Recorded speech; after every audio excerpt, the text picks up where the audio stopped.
The tide breathes in, a slow, gentle pull against the ancient stones of the French coast, knowing nothing of the world about to break upon its shores. Listen to the water. It is a quiet night. The English Channel is wrapped in a thick, velvet blanket of fog and darkness, swaying in a peaceful, ancient rhythm. The waves roll forward, collapsing onto the sand with a soft, foaming sigh, and then draw back into the vastness of the dark. For thousands of years, this water has sung the same lullaby to the shoreline. Tonight is no different. The moon, a pale silver crescent, peeks through the drifting clouds, casting long, elegant shadows across the wide, sweeping beaches of Normandy. If you were to stand on the edge of the water tonight, feeling the cold, salty mist against your face, you would see nothing but the serene, sleeping face of the earth. The sand is cool and damp. Small seashells rest in the tide pools, waiting for the morning sun. Up on the bluffs, the tall, pale sea grass bends and whispers in the gentle coastal breeze. It is a beautiful, lonely place. It is just a beach. The names of these shores, stretches of sand that will soon be etched into the memory of the world, are still just quiet, local secrets. They are places where, in gentler times, children built castles in the sand and families walked hand in hand as the sun dipped below the horizon. Tonight, they are draped in an innocent, heavy silence. The landscape is entirely unaware of the immense weight of history moving steadily toward it through the dark water. The earth is simply sleeping. Just beyond the dunes, nestled in the rolling green hills and apple orchards, the small villages of Normandy are deep in slumber. The stone houses, hundreds of years old, stand shoulder to shoulder, their heavy wooden shutters pulled tight against the damp night air. Inside, beneath worn woolen blankets, the people are dreaming. They have lived under the shadow of war for years, carrying the quiet, daily burdens of occupation. But in the deep, quiet hours of the night, those burdens soften. In a small farmhouse, a mother stirs in her sleep, pulling the quilt a little higher over her young daughter's shoulders. The hearth is cold, only a few embers glowing a soft, dim orange in the ashes. On the kitchen table rests a half loaf of bread and a chipped porcelain cup.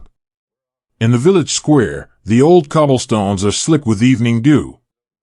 The baker, an old man with tired eyes and flour-dusted hands, is just waking up, lighting a solitary candle to begin the morning's work. He moves slowly, quietly, not wanting to disturb the peace of the early hour. He steps outside for a moment, looking up at the sky. He feels a change in the air, a subtle shift in the wind, a sudden drop in the temperature. He pulls his sweater tight across his chest, breathes in the scent of the sea, and goes back inside to the warmth of his oven. He does not know that this morning will be unlike any other.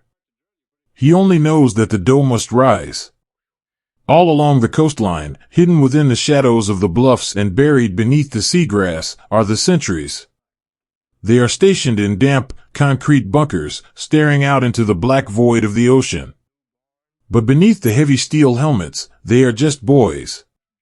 They are young men far from home, wrapped in heavy coats, shivering lightly as the cold mist creeps through the narrow concrete slits.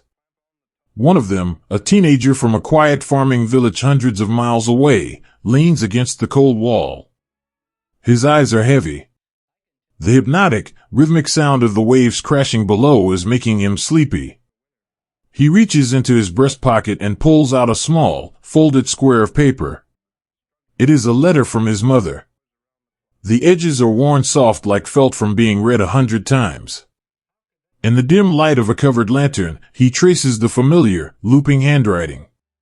She writes about the garden, about how the neighbor's dog has had puppies, about how much she misses him. She asks if he is eating enough. She tells him to stay warm. He folds the letter carefully, slipping it back over his heart. He looks out through the bunker. Window again. There is nothing but the dark water and the pale moonlight reflecting off the tips of the waves. He feels a profound, aching loneliness. He does not want to be a soldier tonight. He just wants to sit by his mother's fire, listening to the rain against the window pane. He rests his head against the cold concrete and closes his eyes for just a moment, listening to the wind. To him, the vast expanse of the channel is just an empty, dark dream. But across that dark water, on the shores of England, the world is awake. It is a quiet awakening, entirely silent to the rest of the world, but it is deeply, profoundly alive. The southern coast of England has become a sprawling, hidden city of canvas and steel, hidden beneath the canopy of ancient forests and stretched across rain-soaked fields. 1,000,000 men are gathered in the dark, waiting. The air is thick with the smell of wet wool, canvas, engine oil, and the faint, sweet scent of damp earth. A light, misty rain is falling, tapping softly against the roofs of thousands of tents. Inside one of these tents, a single candle flickers, casting long, dancing shadows against the canvas walls. A young soldier sits on the edge of his cot. He is from a small town where the wheat fields stretch as far as the eye can see. He has a kind face, dusted with a few freckles, and eyes that hold a quiet, steady resilience. He is listening to the breathing of the men sleeping around him. Some are tossing softly, trapped in restless dreams. Others are perfectly still, exhausted from the endless waiting. He holds a small notebook on his knee, a stub of a pencil in his hand. He is writing a letter. He does not write about the enormous ships waiting in the harbor or the cold metal of the rifle leaning against his bed. He does not write about the fear that flutters quietly in the bottom of his stomach, like a trapped bird. Instead, he writes to his wife. He writes about the future. He tells her that he hopes the roof isn't leaking from the spring rains. He asks her to make sure the front gate is latched so the wind doesn't blow it open. He writes about the way the sun looks when it sets over their back porch, painting the sky in colors of bruised plum and burnt orange. He tells her he loves her, simply and purely. He writes the words slowly, pressing the pencil firmly into the paper, as if the very act of writing can build a bridge across the ocean, a bridge of paper and graphite that can carry him home. When he is finished, he folds the letter and seals it in an envelope. He places it in his canvas pack. He lies back on his cot, pulling the rough, scratchy wool blanket up to his chin. He stares up at the dark roof of the tent, listening to the soft patter of the rain. He feels a strange, quiet peace settle over him. The waiting is almost over. He closes his eyes, letting the sound of the rain carry him into a brief, fragile sleep. All through the camps, these small, quiet moments of humanity are blooming in the dark. Men are sharing a final cup of tea, wrapping their hands around the warm tin mugs, letting the steam rise against their faces. They are passing around battered photographs of sweethearts and children, the faces in the pictures glowing warmly in the dim light of flashlights. They are whispering to each other, speaking of the lives they left behind, their voices low and soft so as not to wake the others. They are binding themselves to the world of the living, tying themselves to the memories of home with invisible, unbreakable threads of love and longing. And above it all, the moon continues its slow, graceful arc across the night sky. It is a silent, benevolent witness to the quiet hopes and fears of millions. Its pale light falls equally on the sleeping French villages, on the lonely sentries gazing out to sea, and on the sprawling, restless camps of soldiers waiting in the rain. It illuminates the white crests of the waves in the English Channel, making them look like 1,000,000 tiny, glowing lanterns bobbing in the dark. The world is holding its breath. The hours of the night are stretching out, thin and fragile like spun glass. It is that deep, profound stillness that comes just before the dawn, when the shadows are longest and the air is coolest. It is a moment of pure, uninterrupted suspension. The past is behind them, locked away in letters and memories. The future is still hidden beneath the horizon, wrapped in the mist of the sea. There is only the present moment. The gentle rocking of the water. The whisper of the wind through the seagrass. The steady, quiet beating of 1,000,000 human hearts. On the beaches of Normandy, the tide begins to turn. The water, which has been pushing forward all night, slowly begins to retreat, slipping back down the wet sand, leaving behind a smooth, perfectly washed canvas. The ocean is preparing the shore. It is wiping away the footprints of the past, making the ground ready for the morning. The sand is flawless, untouched, glowing softly in the moonlight. Soon, the sky will begin to lighten. The deep charcoal of the night will slowly give way to a pale, bruised purple, and then to a soft, hesitant gray. The birds nesting in the cliffs will begin to wake, shaking the dew from their feathers, calling out to each other in the crisp morning air. The baker in the village will pull his first loaves of bread from the oven, filling the square with the warm, comforting scent of yeast and flour. But for now, it is still night. It is still quiet. Let the world sleep for just a little while longer. Let the soldiers dream of home, of warm fires and familiar faces. Let the sentries rest their eyes against the cold wind. Let the families in the villages sleep wrapped in their quiet hopes. The storm is coming, gathering its immense, terrible strength in the dark water. But here, on the edge of the world, underneath the pale, watchful eye of the moon, there is only the gentle, soothing rhythm of the sea. There are only the shadows on the sand, waiting softly for the dawn. In the rolling, mist-draped fields of Kent, an entire army sleeps, breathing not with the rise and fall of human chests, but with the slow, quiet hiss of trapped air. If you were to walk through this sleepy English countryside tonight, under the faint, pearlescent glow of the moon, you would think you had stumbled upon the greatest gathering of steel and might the world had ever known. The silhouettes rise up from the damp meadows, massive and imposing. Row upon row of tanks sit perfectly aligned beneath the ancient, spreading branches of oak trees. Fighter planes wait in the wide, open pastures, their wings casting long, dark shadows across the wet grass. Artillery guns point silently toward the hidden horizon. It looks like a sleeping giant, ready to awaken at the first light of dawn. But as you draw closer, stepping softly over the dew-soaked earth, the illusion begins to soften. You would notice the strange, peaceful silence. There is no heavy scent of diesel fuel hanging in the damp air. There is no metallic clink of wrenches, no deep, rumbling vibrations beneath your boots. Instead, there is only the gentle rustle of canvas moving in the midnight breeze. If you were to reach out and touch the cold, formidable armor of one of these great machines, your hand would not meet unyielding steel. It would meet the soft, yielding resistance of tightly stretched rubber. This is the Ghost Army. It is a vast, meticulously crafted mirage, woven out of fabric, wood, and air, designed to cast a long, intimidating shadow across the waters of the Channel. It is a masterpiece of quiet deception, built to convince the watchful eyes in the sky that the storm will break here, in this peaceful corner of the world.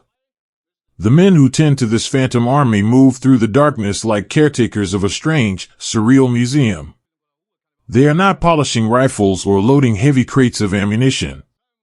They are artists, theater set designers, and young men with quiet imaginations, tasked with maintaining a colossal fiction.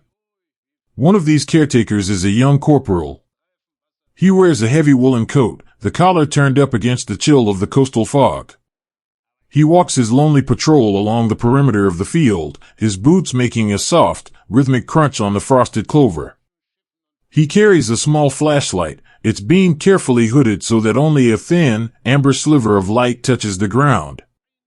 He stops beside a towering inflatable tank. The cold night air has caused the rubber to contract, and the great canvas barrel of its gun has developed a slight, melancholic droop. With a gentle, almost affectionate sigh, the young man kneels in the wet grass. He attaches the hose of a small, hand-crank air pump to a valve hidden beneath a flap of canvas. He turns the handle slowly. Swoosh! Swoosh! Swoosh! The soft, rhythmic sound of the pump joins the chorus of the crickets and the distant hoot of a barn owl. Slowly, gracefully, the canvas barrel rises, filling with the night air, standing tall and proud once more. The young soldier pats the side of the rubber tank, a small, private smile touching the corners of his mouth.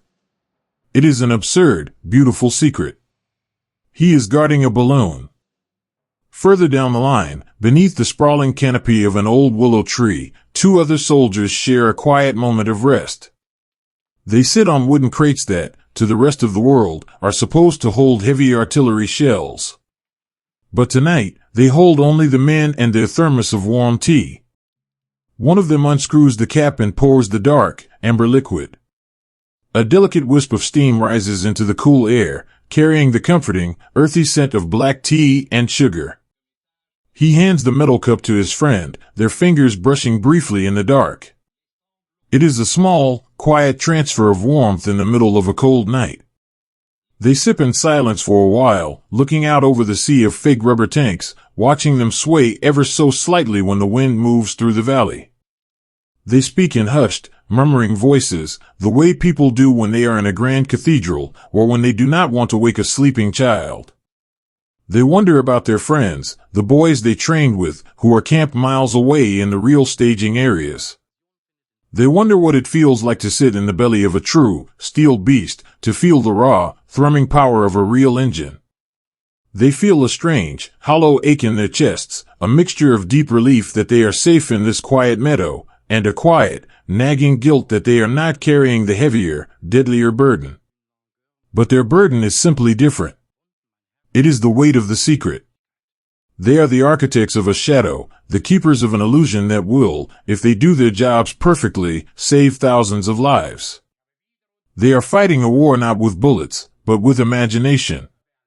In the back of a canvas-covered truck, hidden deep within a thick grove of pine trees, another part of the illusion is being spun.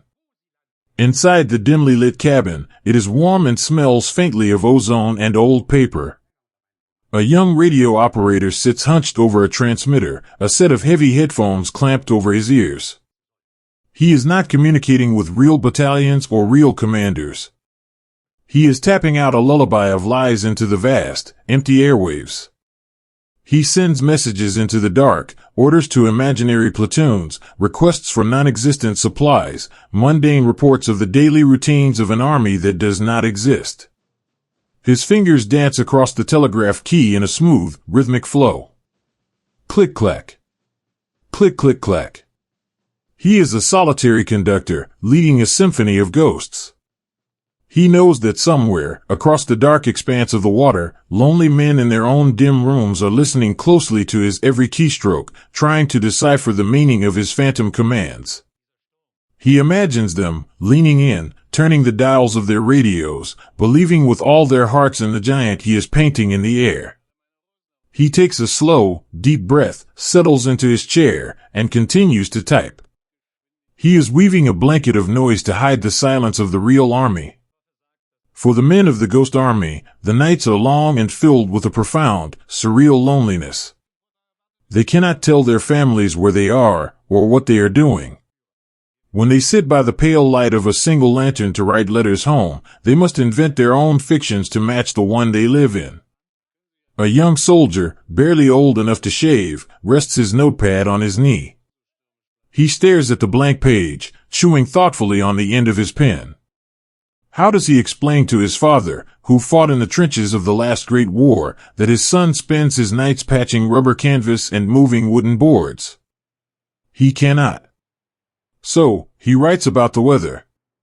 He writes about the beauty of the Kentish countryside. He tells his parents about the way the morning mist clings to the valleys, wrapping the world in a soft, white embrace. He describes the friendly stray dog that wanders into their camp looking for scraps of meat, and how the men have named him Barnaby. He writes about the sweet, heavy scent of the apple blossoms in the nearby orchards. He fills the pages with ordinary, gentle things. He builds a world of peace on the paper, sending it across the miles to comfort his mother's worried heart.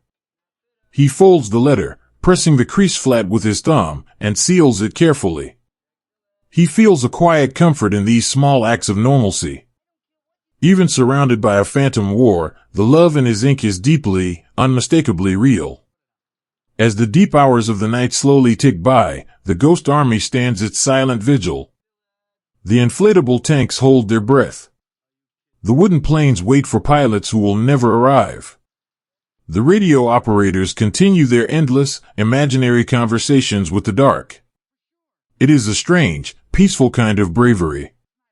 These men will not storm the beaches or leap from the sky. They will not hear the deafening roar of battle.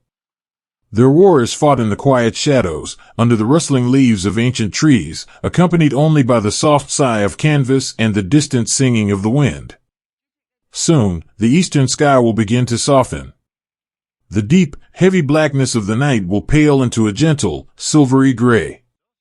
The morning dew will settle over the rubber turrets, glistening like thousands of tiny, scattered diamonds in the early light. The birds hidden in the hedgerows will slowly awaken, trying out their first, tentative melodies. The young corporal will finish his patrol, turning off his flashlight and rubbing his tired eyes. He will take one last look at the magnificent, empty army he has watched over all night. In the soft light of dawn, they look more real than ever, a silent guardian force standing proud against the horizon. He will walk back to his tent, his boots leaving dark, wet trails in the silver grass. He will crawl into his cot, pulling his heavy woolen blanket tight around his shoulders. He will close his eyes, feeling the gentle, rhythmic exhaustion of a job well done. He will drift into sleep, dreaming not of fire and steel, but of home, while outside, the phantom army stands tall, holding the world's greatest secret in the quiet, breathing embrace of the morning fog. There is a particular kind of silence that lives inside a house when it holds a secret too large for words. It is not an empty silence, but a heavy, breathing thing, resting softly in the corners of a room, settling like fine dust on the bookshelves and the mantelpiece. In the deep, velvet hours of the night, long after the rest of the world has surrendered to sleep, this silence is the only companion for those who carry the weight of tomorrow. Across the quiet, darkened towns, behind heavy blackout curtains that let not a single sliver of light escape into the street, there are rooms where the lamps are still burning. In a drafty wooden hut hidden away in a sprawling, shadowed country estate, a young woman rubs her tired eyes. Her fingers are stained with dark blue ink, the calluses on her fingertips a quiet testament to endless hours of pressing keys, turning dials, and writing down endless, nonsensical strings of letters. For months, she has listened to the invisible whispers of the air, plucking hidden meanings from the static. But tonight, the air in her small room is stale, smelling faintly of hot metal, ozone, and the dried lavender she keeps in her pocket for comfort. When her shift finally ends, she steps out into the cool, damp embrace of the early morning. The gravel crunches softly beneath her sensible shoes. The sky above is a vast, bruised purple, dotted with pale, indifferent stars. She rides her bicycle down narrow country lanes, the chain clicking a steady, rhythmic lullaby. The hedgerows are thick with shadows, and the night air is sweet with the scent of damp earth and blooming hawthorn. As she pedals, the frantic, mechanical hum of the machine slowly fades from her mind, replaced by the gentle rustle of the wind in the trees. She carries within her mind the exact locations of hidden bunkers, the movements of phantom divisions, the whispered fears of generals hundreds of miles away. It is a burden of staggering proportions, a library of deadly truths resting on the shoulders of a girl who, just a few short years ago, was only worried about her university exams. Yet, when she finally arrives at her small, shared boarding house, she does not speak of empires or armies. She steps quietly into the kitchen, careful not to wake her sleeping friends. The floorboards creak a familiar, comforting greeting. She strikes a single match, the sudden flare of yellow light pushing back the shadows, and lights the gas stove. She places a small tin kettle over the flame. This is her sanctuary. The simple, mindless ritual of making a cup of tea. She watches the blue flame dance beneath the metal, listening to the soft, rising hiss of the water. She warms her cold, stiff hands around the porcelain mug, feeling the heat seep into her bones. She takes a sip, the tea lukewarm and slightly bitter, but it grounds her. It reminds her that she is still here, in this quiet kitchen, in this quiet life. She looks out the window into the dark garden, carrying the greatest secret in the world, and feels only a profound, aching wish for a full night's sleep. Miles away, in a cramped, subterranean room in the heart of the city, an older man sits hunched beneath the harsh glare of a single desk lamp. The air down here is heavy and still, untouched by the changing of the seasons above. His desk is buried beneath a mountain of paper, aerial photographs showing the delicate, curving lines of a foreign coast, hand-drawn maps covered in precise, elegant pencil markings, and tidal charts that track the ancient, reliable breathing of the ocean. He is a geographer, a man who has spent his quiet life studying the gentle slopes of valleys and the slow erosion of cliffs. Now, his entire universe has shrunk to a few miles of French sand. He traces his finger along the contour lines of a beach. He knows the exact depth of the water at low tide. He knows the hidden sandbars that wait just beneath the surface, waiting to catch a wooden boat. He knows the shape of the dunes, the precise angle of the morning sun as it will hit the water, the way the currents will push and pull.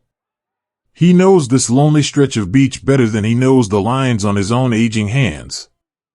And he knows that very soon, thousands of young boys will be asked to walk into that freezing water. He removes his wire-rimmed glasses, pinching the bridge of his nose. A quiet sigh escapes his lips, rustling the edges of the parchment. He feels a terrible, overwhelming tenderness for those boys he will never meet, boys whose names he will never know. He has calculated their paths, predicted the wind that will blow against their faces, mapped the very stones they will use for cover. He is trying to build them a safe road through an impossible storm, using only paper, pencil, and the quiet devotion of his tired mind. It is an act of profound, agonizing love, carried out in total silence. When he finally leaves the underground rooms and returns to his modest terraced house, the city is cloaked in the thick, gray mist of pre-dawn. He turns his key in the lock, the sound impossibly loud in the sleeping street. He leaves his coat on the peg in the hallway and walks softly into the kitchen. His wife is awake. She is sitting at the small wooden table, a wool shawl wrapped tightly around her shoulders, a book open in front of her, unread. She has been waiting for him, as she does every night, holding her own quiet vigil in the dark. She does not ask him where he has been. She does not ask him what he has seen. Long ago, they made an unspoken pact, a gentle agreement to let the silence be a shield rather than a wall.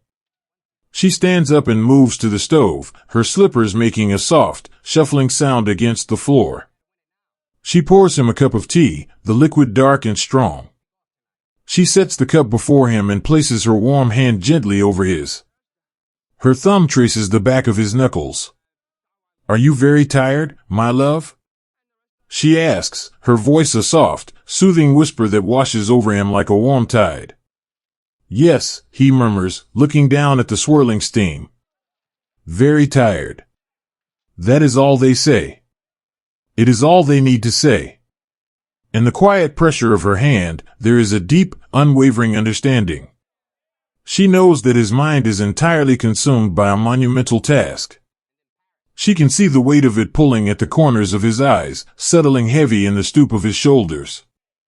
She cannot lift the burden from him, she cannot share the terrifying knowledge of the tides and the beaches, but she can sit with him in the dark. She can offer him the warmth of a cup of tea. She can be the anchor that keeps him tethered to the gentle, ordinary world, so he does not drift away entirely into the maps and the shadows. This quiet scene is playing out in 1,000 rooms tonight. Wives who wash the uniforms of men who cannot speak of their day. Husbands who wait by the window for wives who work long into the night decoding invisible messages. Parents who sit by the fire, writing cheerful, mundane letters to sons camped only a few miles away, pretending they do not know that the great ships are gathering in the harbors. It is a beautiful, heartbreaking choreography of silence. They lie to each other out of love. They keep the secrets because to speak them aloud would be to invite the storm into their quiet homes. They swallow their fear, they hide their tears, and they speak of the garden, of the neighbors, of the rationing, of the weather. They build a fragile, precious fortress of normalcy around the terrible truth of the impending morning. In a small bedroom, illuminated only by a sliver of moonlight creeping through a gap in the curtains, a father sits at a small writing desk. He is a logistics officer, tasked with calculating the staggering amount of fuel and bandages needed for the days ahead. He knows exactly when the ships will sail. He knows the incredible, terrifying scale of what is about to happen. He dips his pen into the inkwell and begins to write to his son, who is somewhere on the southern coast, waiting in the damp grass for the order to move. "My dearest boy," he writes, his handwriting slow and deliberate. "The weather here has been unseasonably cold, but the daffodils in the front garden are finally beginning to show their faces. Your mother has knitted you another pair of socks, though heaven knows if the post will find you in time. We think of you every moment. Be a good lad. Keep your head down. We will have a grand dinner waiting for you when you come home." He stops writing. A single, silent tear slips down his cheek, landing on the paper and blurring the blue ink of the word home. He knows what his son is about to face.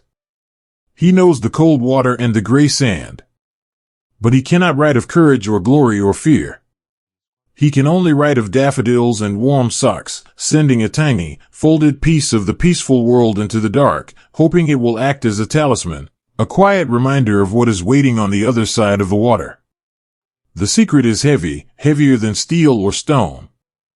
It presses down on the chests of the men and women who carry it, making it hard to breathe in the still hours of the night. But they carry it with a quiet, stubborn grace. They wrap it in mundane conversations and lukewarm cups of tea. They hide it behind tired smiles and gentle touches. As the night stretches on, inching ever closer to the gray light of dawn, the houses finally begin to settle into sleep. The codebreaker pulls the thin blanket up to her chin, her mind finally letting go of the endless streams of letters, drifting into a dream of wide, open fields. The mapmaker rests his head against his wife's shoulder, the terrifying shapes of the French coastline fading into the comforting, familiar scent of her soap. The father folds his letter, leaves it on the desk, and closes his eyes, sending a silent, desperate prayer into the dark. The secret is safe. It is held securely in the gentle, tired hands of thousands of ordinary people who have become quiet guardians of history. They will not receive medals for their silence. Their names will not be carved into marble monuments. But tonight, in the soft, shadowed rooms of a sleeping world, their silent endurance is a profound and beautiful heroism. Sleep now, you tired keepers of the flame. Let the burden rest for just a few hours. The world is quiet. The tea is drunk. The letters are written. The dawn will come when it is ready, but for now, let the darkness hold you in its calm, peaceful embrace. Listen to the heavy, rhythmic drumming of the rain against the cold iron of the hull. It is a lonely sound, echoing through the vast, dark belly of the ship, a steady, unyielding reminder of the storm raging outside.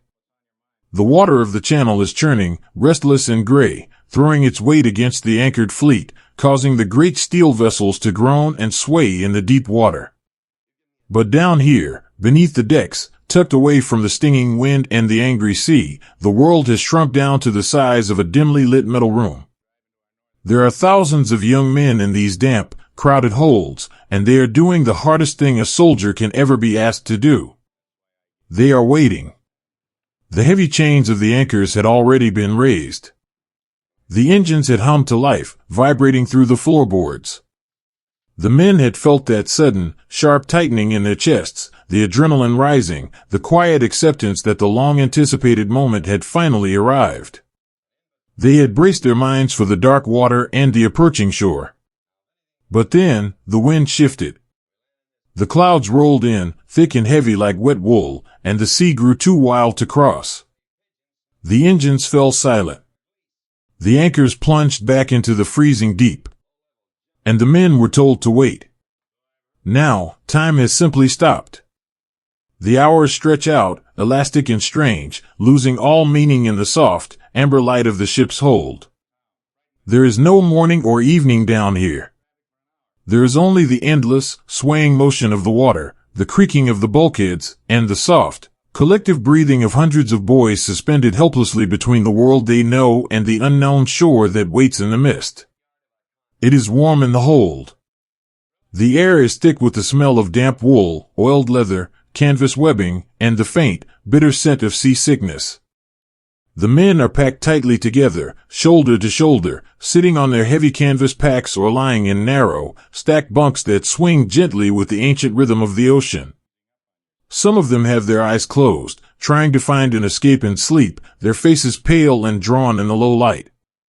But sleep is a fragile, elusive thing when your heart is beating with the quiet, persistent rhythm of an impending storm.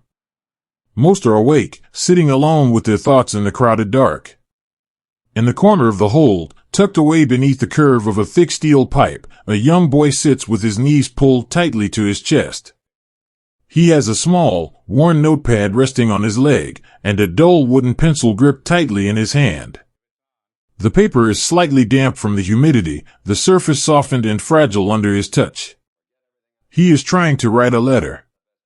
He stares at the blank page, listening to the rain tapping against the hole just inches from his head. What can he possibly say? How does he explain the profound, aching emptiness of this suspended time?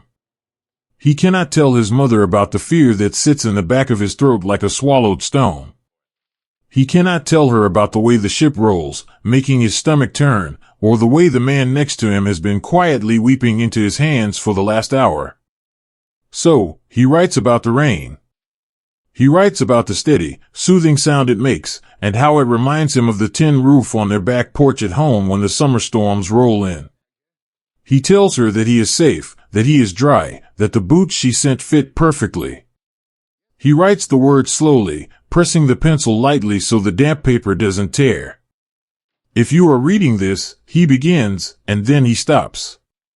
He stares at the words. If you are reading this. It is the letter they all know they must write, the letter they are told to fold and tuck into their breast pockets, the final, quiet whisper to the people they love. It is a letter meant to travel back across the water without them. He swallows hard, feeling a sudden, sharp sting in his eyes. He doesn't want to finish the sentence.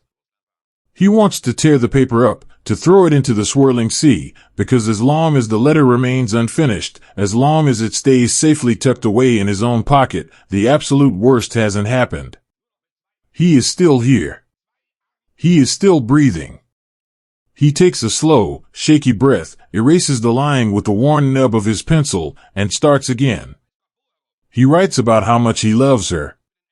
He writes about his younger sister, asking if she is still practicing the piano on Sunday afternoons. He writes until the page is filled with the gentle, ordinary details of a life he is desperate to hold on to. He folds the paper carefully, into a tiny, tight square, and slips it beneath the heavy fabric of his uniform, pressing it flat against his heart.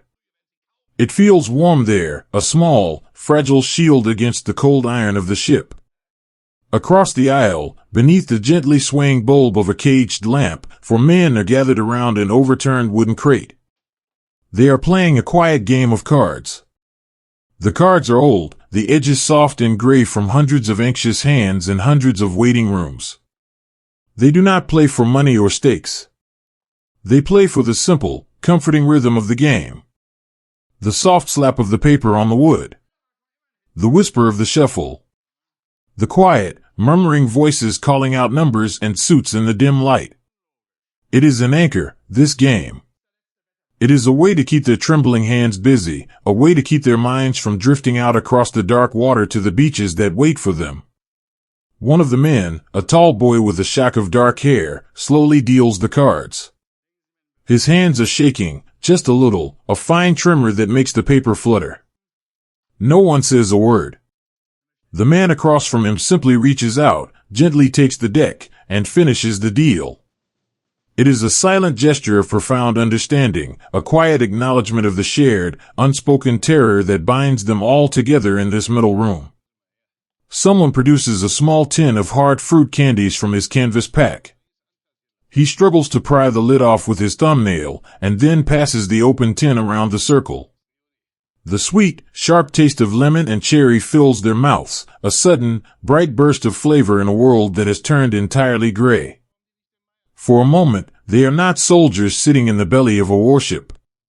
They are just boys, sharing sweets, listening to the rain, waiting for the weather to clear. But the weather does not clear. The wind continues to howl through the thick steel cables on the deck above, a high, lonely whistling that seeps down into the hold. The ship continues its slow, agonizing roll, rising on the swell of a heavy wave, hovering for a breathless second at the crest, and then dropping heavily into the trough. The motion is hypnotic, a relentless cradle rocking them back and forth in the dark. The waiting is a heavy, physical weight. It is the deep exhaustion of being completely ready, of having your mind and body perfectly tuned to the highest pitch of action, only to have the string suddenly go slack. The adrenaline has drained away, leaving behind a deep, hollow fatigue that settles into their bones. They lean their heads against the cold bulkheads, closing their eyes against the dim light, surrendering to the enforced, terrible stillness. In the quietest corners of the hold, if you listen closely, you can hear the soft, whispered words of prayers. Men who haven't spoken to the divine since they were small children are suddenly finding the words, their lips moving silently in the gloom. They are not praying for glory. They are not praying for medals. They are praying for the wind to die down. They are praying for a smooth crossing. They are praying to see the faces of their mothers, their wives, their sweethearts one more time. They are weaving their hopes into invisible threads, casting them out into the stormy night, hoping that someone, somewhere, is listening. And still, the rain falls. A young medic sits on a coil of thick rope, his canvas medical kit resting on the floor beside him. He traces the shape of the red cross painted on the fabric with his index finger. He knows exactly what is waiting for him on the other side of the storm. He knows that his two empty hands will be the only comfort for many of the boys sleeping around him. He feels a quiet, profound sense of responsibility, a heavy mantle of care settling softly over his shoulders. He looks at the faces of the men in the dim light. They look so incredibly young. Stripped of their bravado, softened by the deep fatigue of waiting, they look exactly like what they are, sons, brothers, boys who should be out walking in the summer evening, not trapped in an iron cage beneath the sea. He reaches into his pocket and pulls out a small, worn photograph. It is a picture of a girl standing by a white wooden fence, smiling shyly at the camera. He rubs his thumb gently over her face, feeling the slick, cool surface of the paper. He closes his eyes and tries to picture the way the sunlight caught in her hair, the sound of her laugh, the warmth of her hand resting in his. He builds a quiet, perfect room in his mind, far away from the smell of diesel and the sway of the ocean, and he sits in that room with her, letting the peace of her memory wash over him like a warm bath. This is how they survive the long, agonizing hours of the delay. They retreat into the quietest, safest corners of their own minds. They hold firmly onto the small, beautiful things that make them human. A piece of cherry candy. A worn deck of playing cards. A damp, unfinished letter. A remembered smile. The storm outside is a thing of violence and chaos, tearing at the water and the sky with blind fury. But inside the hold, despite the fear and the exhaustion, there is a strange, delicate peace. It is the peace of shared endurance, the quiet resilience of men who have accepted that there is nothing they can do but wait for the wind to finally change. The hours drift by, slowly dissolving into the gentle, endless rocking of the ship. The dim lights cast long, soft shadows across the sleeping faces. The air grows heavy and warm with the rhythm of their breathing. The ocean continues its vast, ancient movement, carrying them in its dark, swaying embrace. There will come a moment when the wind will soften. There will come a time when the heavy rain will ease, and the dark clouds will begin to break apart, letting the pale light of morning touch the gray waves. The engines will wake once more, the iron anchors will rise from the deep, and the terrible waiting will finally come to an end. But for now, there is only the gentle sway of the metal room.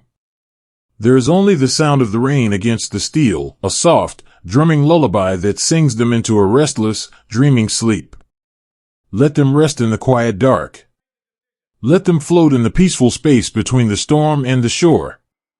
Let them hold on to their fragile, beautiful memories, wrapped in the soothing, rhythmic heartbeat of the sea, waiting quietly, patiently, for a change in the wind. The smell of burnt cork is sharp and earthy, a small, quiet campfire held between the fingers in the dim, echoing expanse of the hangar. Listen to the cavernous space around you. It is a vast, shadowed room made of corrugated steel and cold concrete, illuminated only by the warm, amber glow of caged bulbs hanging high above.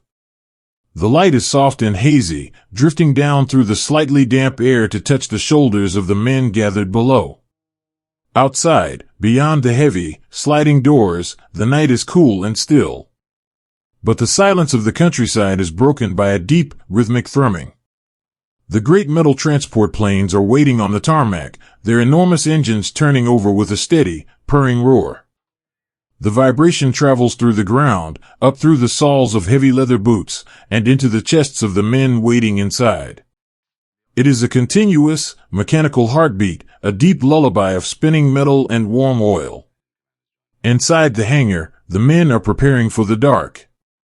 They are paratroopers, young men who have volunteered to step out of the sky and into the unknown. But before they can fly, they must become part of the night. They must erase the pale, youthful glow of their faces so the moon will not catch them as they fall. A quiet ritual is unfolding in the shadows. All across the room, small sparks of light flare and die. A soldier strikes a match, the sudden hiss of phosphorus followed by a blooming yellow flame. For a fraction of a second, the light illuminates a smooth, terrified face, eyes wide and deeply human, before the flame is brought to the end of a simple wine cork.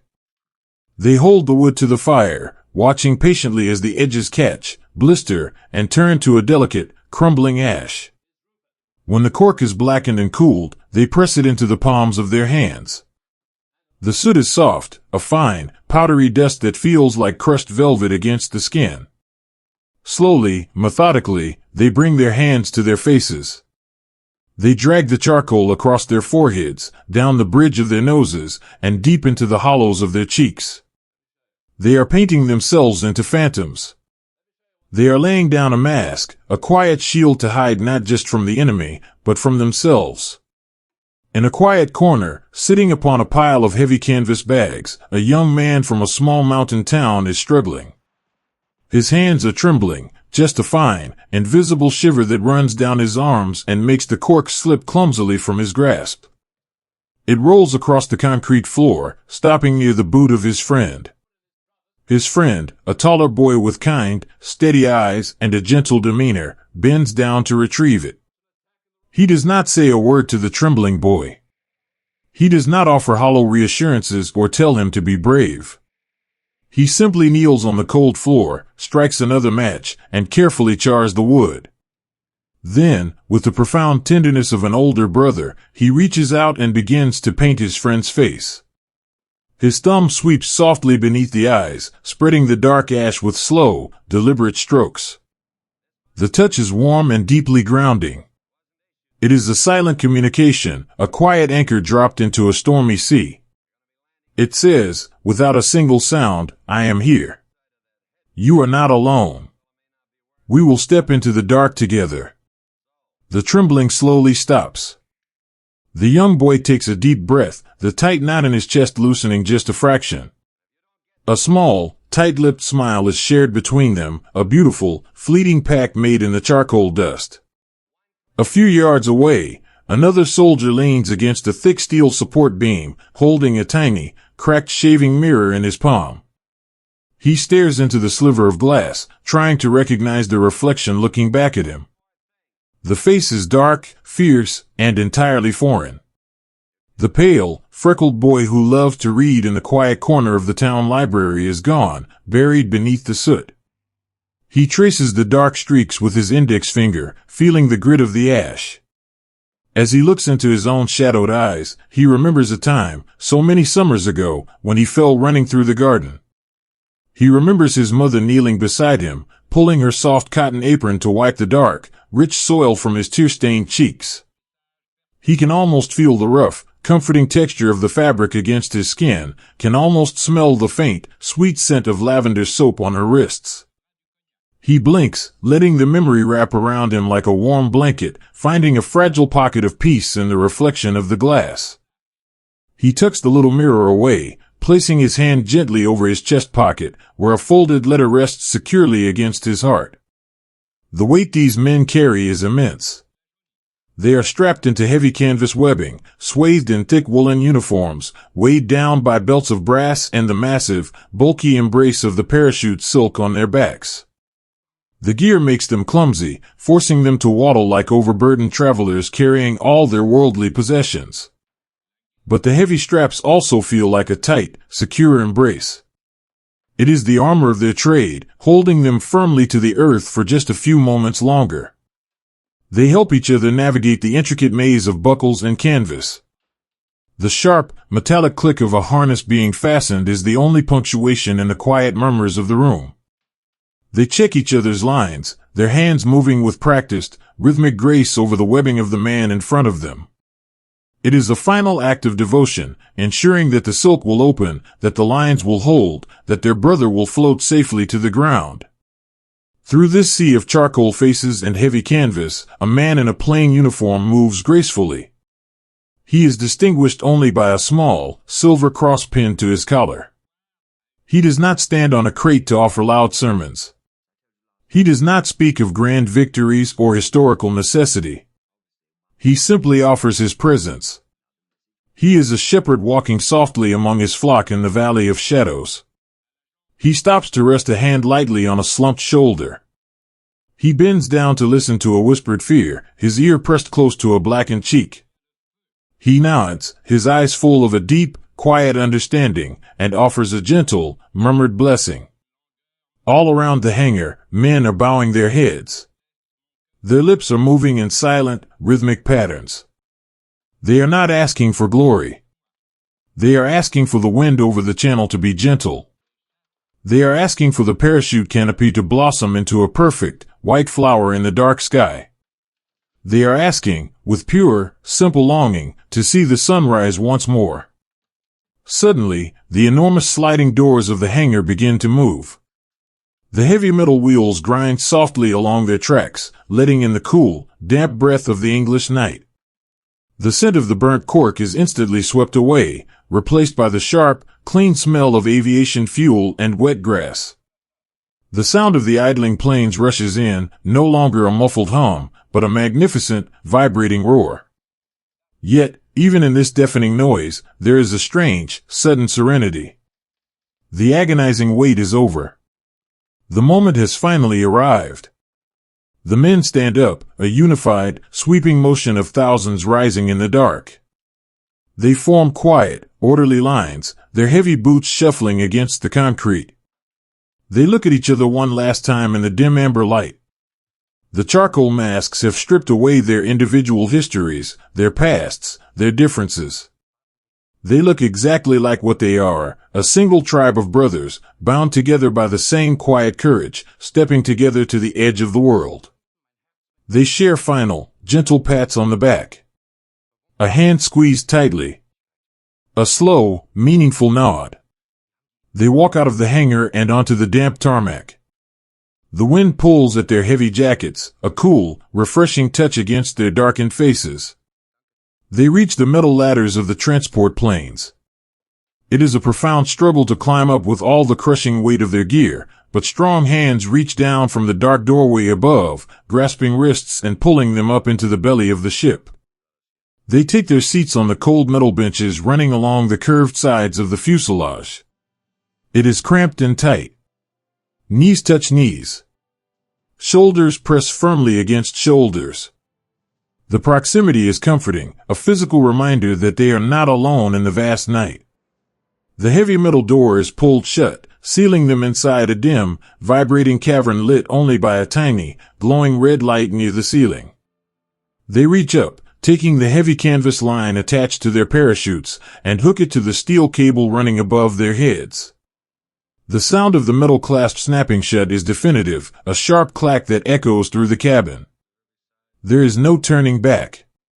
But here, sitting shoulder to shoulder in the belly of the ship, preparing to soar into the dark, there is a profound, beautiful peace.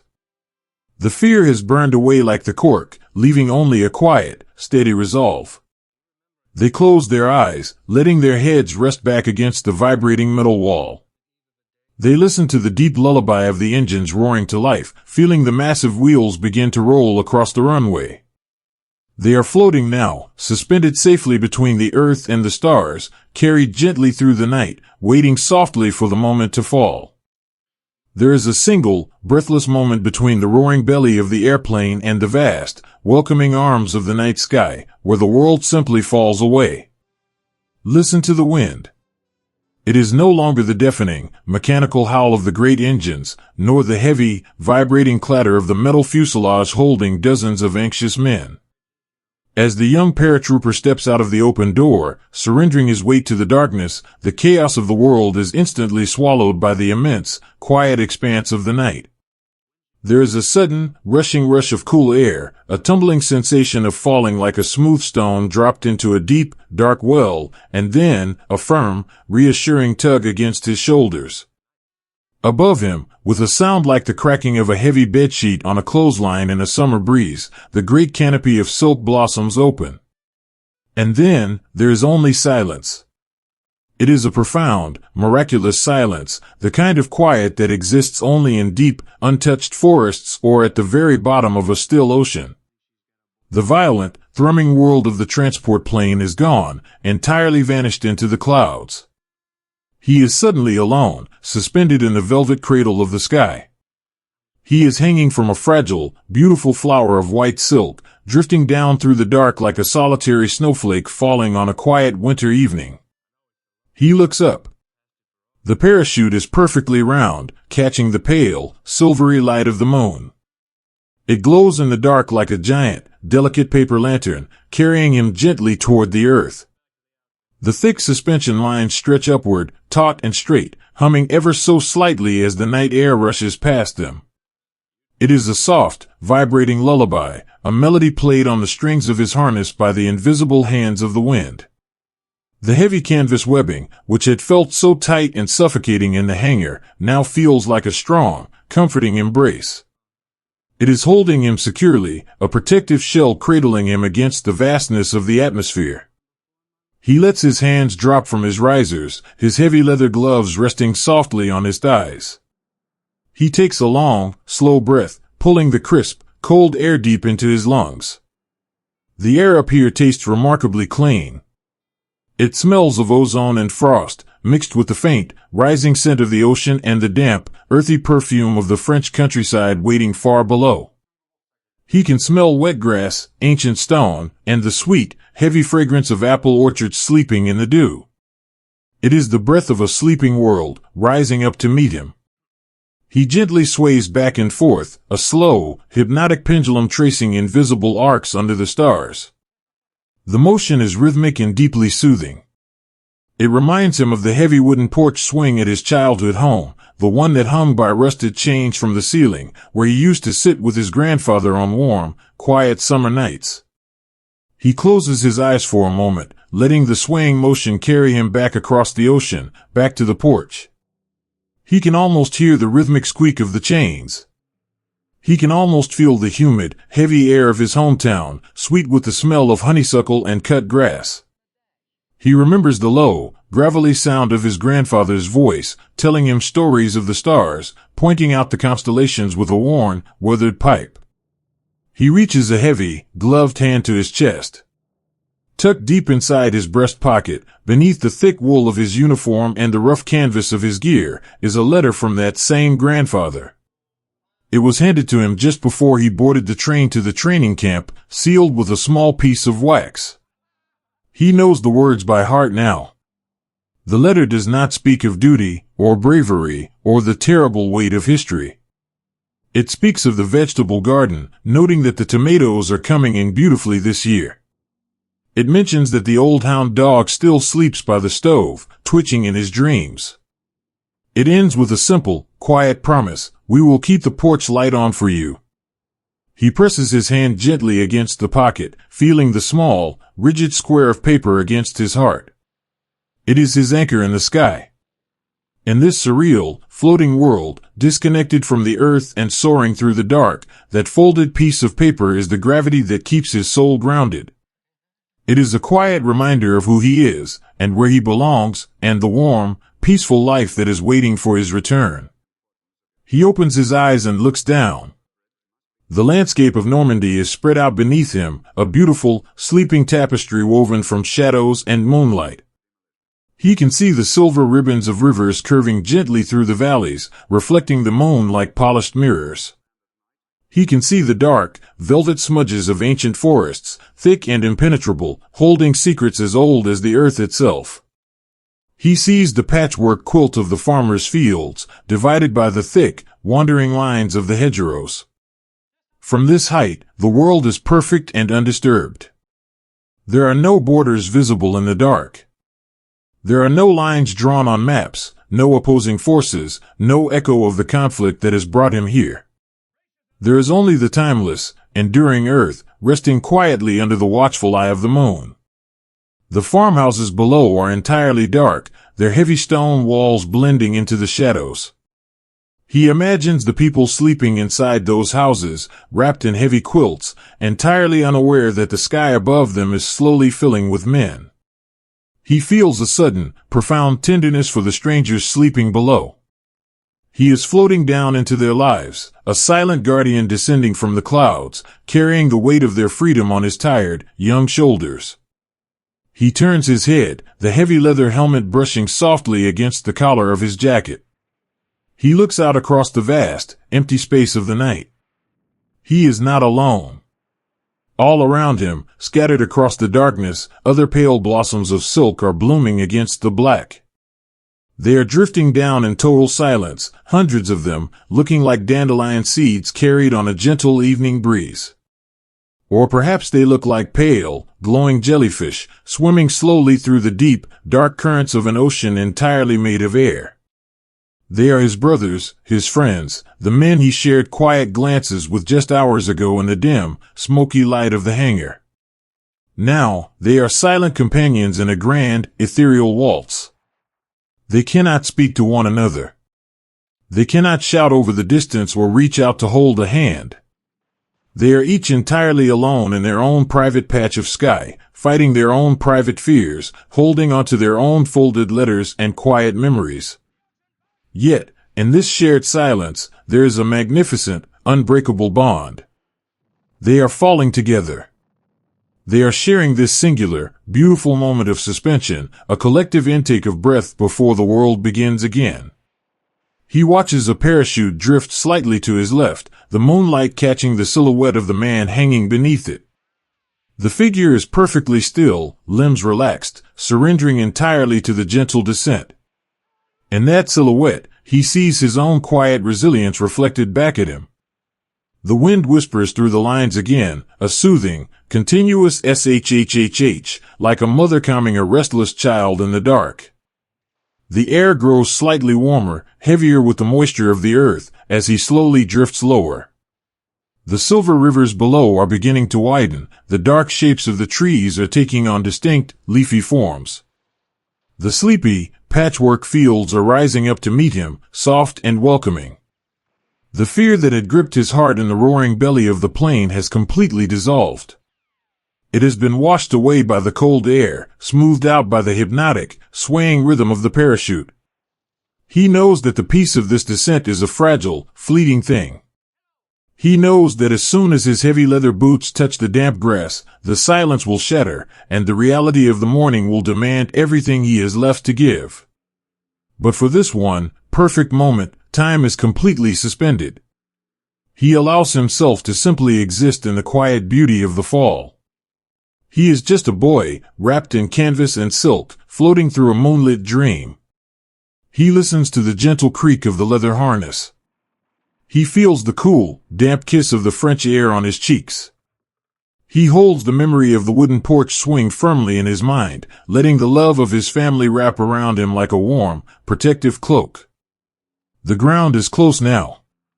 The pale sea grass brushing against the ancient stones. The dark soil waiting patiently to catch him. He bends his knees slightly, keeping his boots together, preparing his body to return to the earth. He does not brace for an impact, he prepares for an embrace. The earth is rising up to hold him, to welcome him down from the stars.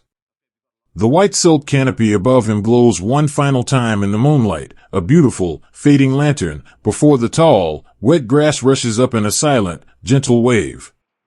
The night holds its breath, wrapping him in a soft, dewy stillness, as he finally, peacefully, returns to the world.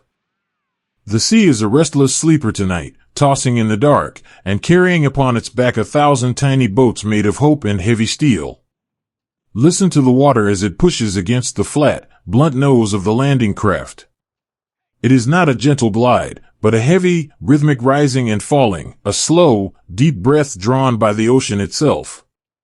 The channel is a vast, rolling expanse of black glass and white foam, churning under a moon hidden by low, heavy clouds.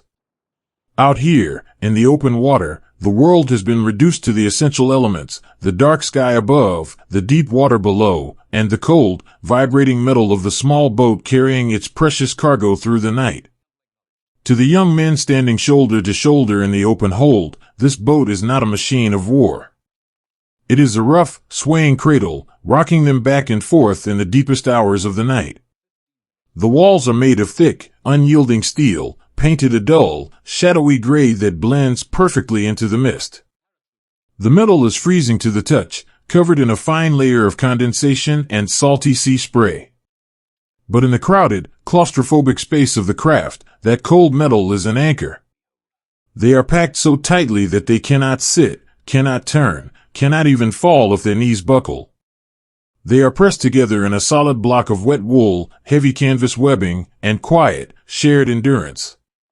The smell in the air is a thick, pungent mixture of diesel exhaust from the idling engine, the sharp tang of the salt water crashing over the sides, and the damp, heavy scent of rain-soaked uniforms. It is the smell they will carry in their memories forever, but tonight, it is simply the scent of the journey. The motion of the boat is unrelenting. It climbs the steep, dark face of a massive swell, the engine groaning under the strain, hovering for a breathless, weightless second at the peak, before sliding down into the deep, churning trough on the other side.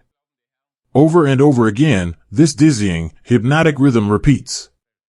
For many of the boys, this endless swaying brings a terrible, draining fatigue. Their faces, hidden beneath the deep rims of their heavy steel helmets, are pale and drawn. Their stomachs churn in sympathy with the sea. Yet, there is no panic. There is only a profound, quiet resilience. They lean their heads against the cold steel walls or against the broad, damp shoulders of the men standing next to them. They close their eyes, surrendering to the terrible motion, letting the sea rock them into a strange, waking trance. In the center of the crowd, a young boy with dirt-smudged cheeks reaches a trembling hand to his belt. His fingers are stiff from the cold, his knuckles white as he fumbles with the heavy canvas flap of his canteen pouch. He pulls the metal canteen free. It is heavy, filled to the brim with fresh water, but he does not drink. Instead, he simply presses the curved, freezing metal against his forehead. The shock of the cold is a sudden, beautiful relief. It cuts through the thick, dizzying fog in his mind. He closes his eyes, pressing the canteen harder against his feverish skin, letting the chill seep into his bones. It is a tiny, perfect comfort in a world made of motion and noise. For a few minutes, he forgets the crashing waves.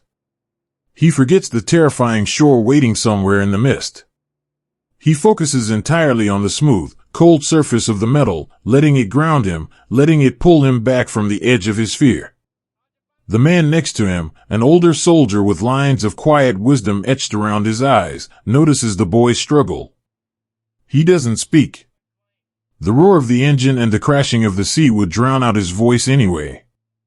But he reaches out his hand, clad in a heavy, soaked leather glove, and places it firmly on the boy's shoulder. It is a gentle, steadying pressure. It is a physical promise that says, "I am here. Lean on me. You do not have to carry this alone."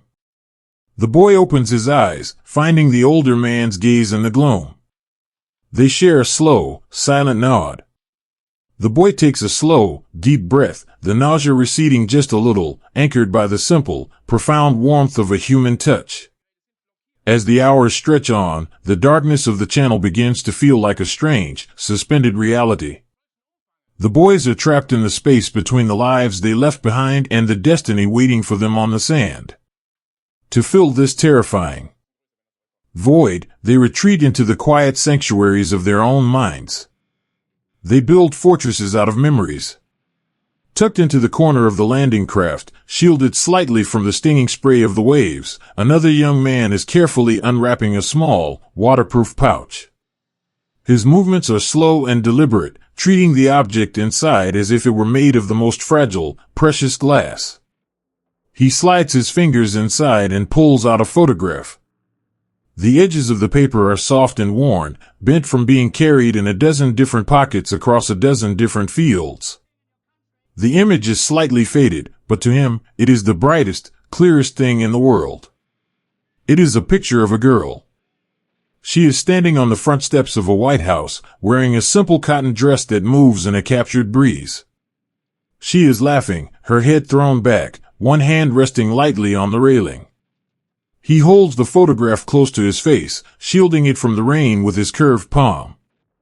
A single drop of seawater falls from his helmet, landing softly on the corner of the picture. He gently wipes it away with his thumb. In his mind, he is no longer standing in a freezing metal box in the middle of a dark ocean. He is standing on that lawn. He can feel the warmth of the summer sun on his neck. He can hear the bright, musical sound of her laugh, clear and perfect over the low rumble of the boat's engine. He can remember the exact way her hand felt in his, soft and warm and full of promise. He stares at the photograph until the lines of her face blur and merge with his own quiet tears. He does not weep from sorrow, but from a deep, overwhelming love. This small piece of paper is his shield. It is the reason he is standing in the dark. It is the beautiful, peaceful world he is carrying with him into the storm. He presses the photograph to his lips, a silent, desperate kiss, before slipping it carefully back into its waterproof home, tucking it safely over his heart. All around him, other men are holding onto their own quiet talismans.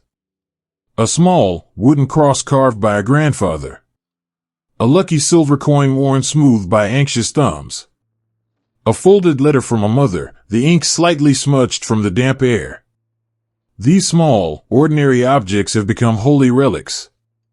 They are infused with the love and the prayers of the people left behind. In the cold, gray expanse of the channel, they are the only things that glow with the warm light of home. The sea continues its relentless rhythm. The boat rises. The boat falls. The men sway together, a single, unified breathing organism made of wet wool and quiet courage. They do not talk. There is nothing left to say that hasn't already been written in the letters they left behind, or spoken in the quiet, desperate prayers they whisper into the collars of their jackets. They simply endure. They endure the cold, biting wind that slips through the seams of their clothing. They endure the agonizing cramp in their legs from standing perfectly still for hours. They endure the heavy, suffocating weight of their own terrifying anticipation. It is a quiet, profound heroism. It is the heroism of simply holding on, of keeping your feet planted on the slippery steel floor, of keeping your heart from breaking under the weight of the dark. And then, very slowly, the texture of the night begins to change. The impenetrable, velvet blackness of the sky begins to soften, thinning out into a bruised, charcoal gray. The stars, which had been hidden behind the thick canopy of clouds, slowly fade away as a pale, hesitant light begins to bleed into the eastern horizon. The mist resting on the water turns from a dark, swirling phantom into a soft, luminescent pearl. The dawn is coming.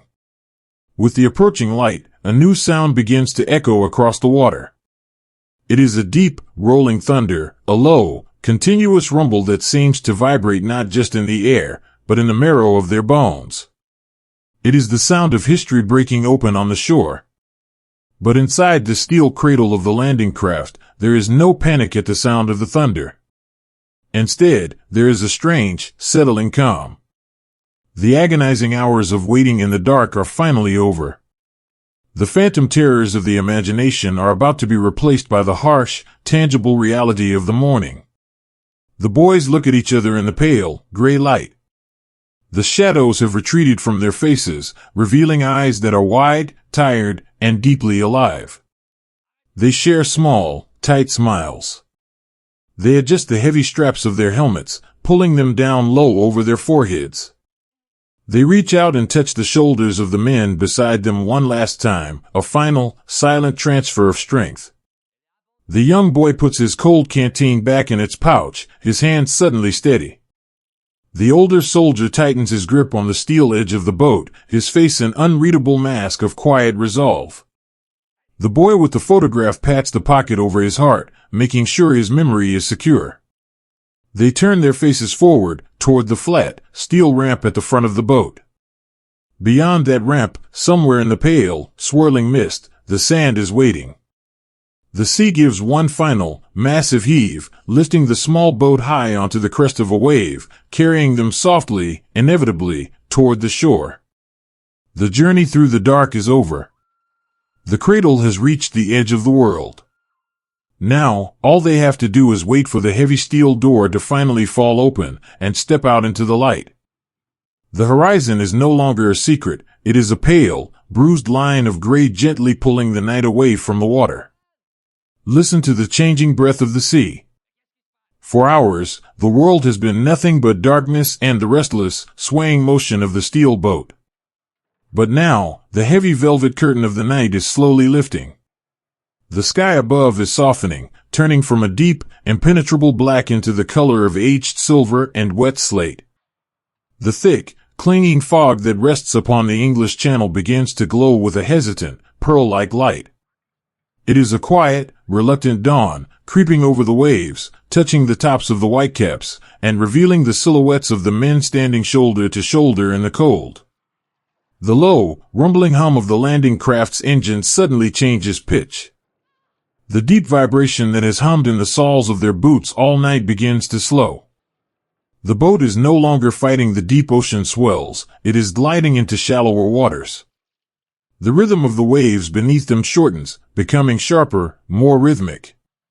They are close now. The phantom destination they have dreamed of, feared, and prayed over for months is hidden just ahead, wrapped in the thick, gray mist of the morning. At the very front of the boat, standing just inches from the heavy steel ramp, is a young soldier. His hands are gripping the rough canvas strap of his rifle so tightly that his knuckles are entirely white. Under the heavy rim of his helmet, his face is pale, his eyes wide and unblinking, staring into the swirling fog. His heart is beating with the frantic, terrified flutter of a trapped bird. He is so afraid that the fear has become a physical weight, a cold stone resting at the bottom of his stomach, making it difficult to draw a full breath. The air around him is filled with a low, distant thunder, the muffled, rolling sound of a storm breaking upon the cliffs ahead. But he is not standing alone. Pressed tightly against his left shoulder is another young man. They are the same age, wearing the same heavy, damp wool, carrying the same terrible burden. But more than that, they are tied together by the invisible, unbreakable threads of a shared life. They learned to ride bicycles on the same quiet, dusty street. They sat beside each other in a warm, sunlit classroom, struggling over the same math problems. They have shared half-eaten apples, quiet secrets, and the easy, golden laughter of a peaceful youth. The terrified boy cannot hear his own thoughts over the rushing sound of the blood in his ears. But then, he feels it.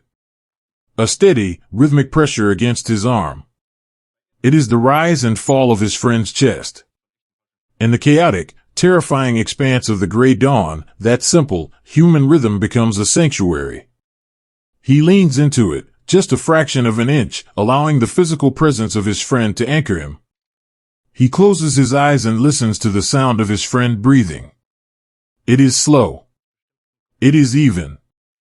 It is a quiet, stubborn metronome of life, ticking steadily in the face of the unknown. The terrified boy sinks his own shallow, ragged breaths to that steady rhythm. Inhale. The cold, salty air fills his lungs. Exhale. The trembling in his hands begins to soften. He is still terrified, but he is no longer entirely consumed by it. He is tethered to the earth by the simple, profound warmth of the boy standing beside him. Suddenly, with a sharp, mechanical whine that cuts through the fog, the thick steel cables on either side of the ramp begin to unspool. The heavy metal door at the front of the boat falls forward. It does not crash with a violent noise, it simply slices into the ocean with a deep, definitive splash. The sea rushes in to meet them. The water swirls over the lip of the ramp, a beautiful, foaming tide of pale green and white, kissing the toes of their heavy leather boots. It is an invitation. The waiting is over. The endless, suspended hours in the dark have evaporated, leaving only this single, precise moment in time. The men begin to move. It is a quiet, collective forward motion, a gentle shifting of weight. The terrified boy takes a breath, opens his eyes, and takes his first step off the steel ramp and into the sea. The shock of the cold is absolute. The water of the English Channel is freezing, a sharp, icy embrace that instantly bites through the thick wool of his trousers and numbs his skin. The water is waist deep, churning and pulling with the strong, ancient currents of the tide. But strangely, the brutal cold is a relief. It washes away the suffocating dizziness of the boat. It snaps his mind entirely into the present moment. He is no longer trapped in the realm of imagination and dread, he is simply a man standing in cold water. He wades forward, his boots finding the uneven, shifting surface of the sandbars hidden beneath the foam. The water is heavy, pushing against his chest, trying to wrap its cold arms around him and pull him down.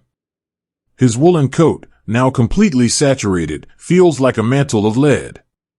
Every step requires a monumental, exhausting effort. It is like moving through a deep, heavy dream, where the air has turned to honey and time has slowed to a crawl. To his left, the steady presence of his friend moves with him. They wade through the surf in perfect unison, two silent figures pushing against the weight of the sea. Suddenly, the ground beneath the terrified boy's boot gives way. He steps into a hidden dip in the sandbar. The cold water rushes up to his chin, swallowing his breath. He loses his balance, his heavy canvas pack pulling him backward, the immense weight of the ocean threatening to pull him under the gray waves. Panic flares, a sudden, bright flash behind his eyes. He thrashes his arm, reaching blindly for the surface. Before he can sink, a hand closes around the thick webbing of his harness. It is a grip of absolute, unyielding strength. His friend does not shout. He does not panic. He simply plants his own boots firmly in the shifting sand, braces his weight against the pulling tide, and heaves backward. The terrified boy is pulled up from the freezing water, coughing softly, the salt stinging his eyes. He finds his footing again. He looks at his friend through the blurry, water-streaked lenses of his eyes. His friend's face is completely drenched, his helmet pushed back slightly, revealing wet hair plastered to his forehead. Water drips from his chin.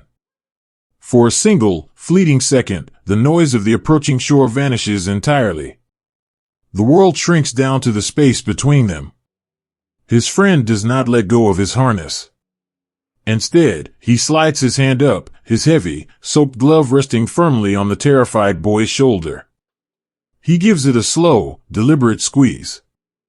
"I have you," the touch says. "I am right here. We are going to walk through this water together, and I will not let you fall."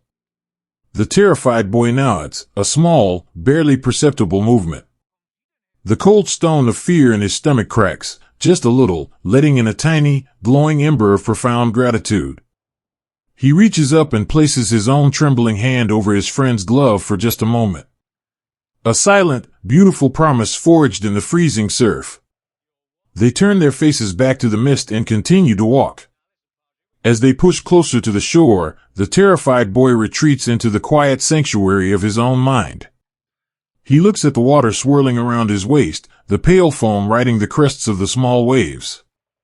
To keep his heart from shattering under the weight of the morning, he forces his mind to remember another body of water. He remembers the shallow, rocky creek that ran behind his childhood home.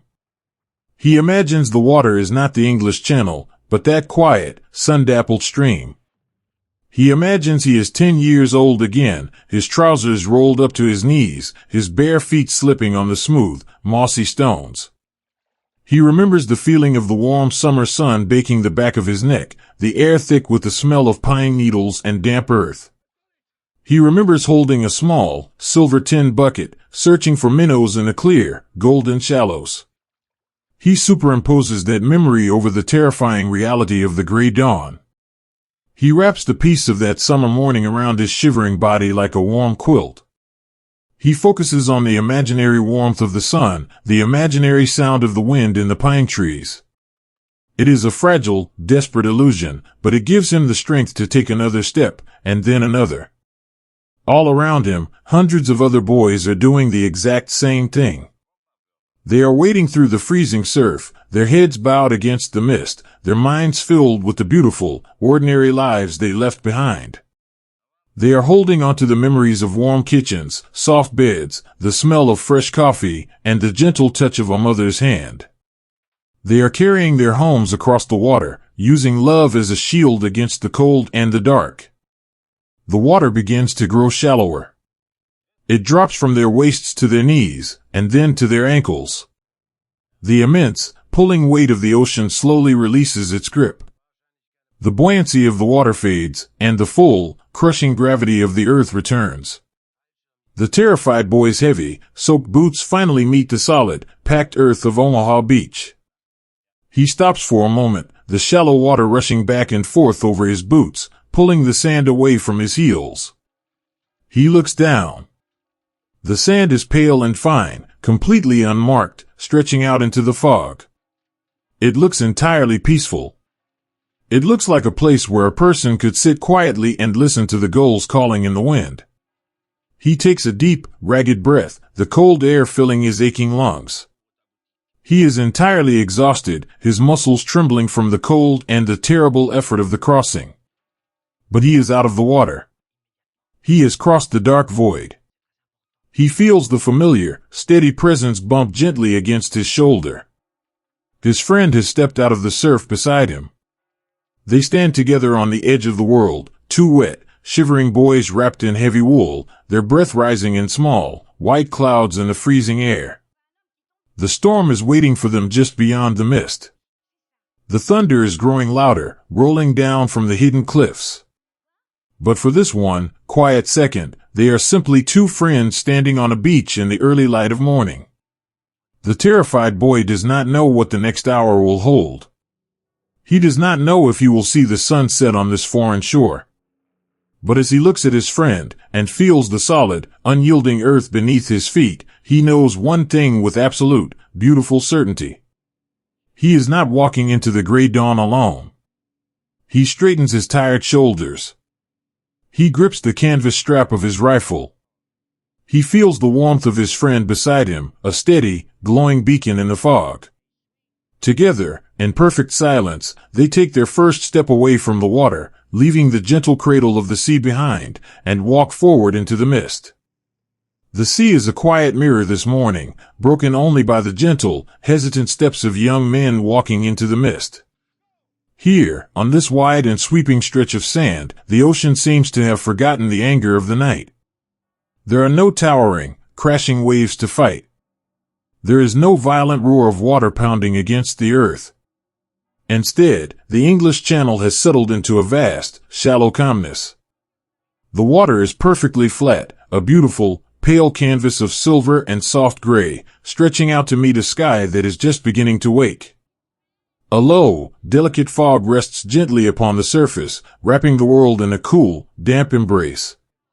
It is so quiet that you can hear the soft, rhythmic lapping of the water against the steel sides of the boats, a gentle shush, shush, shush, like a mother comforting a restless child in the dark. When the heavy ramps finally fall open, they do not crash.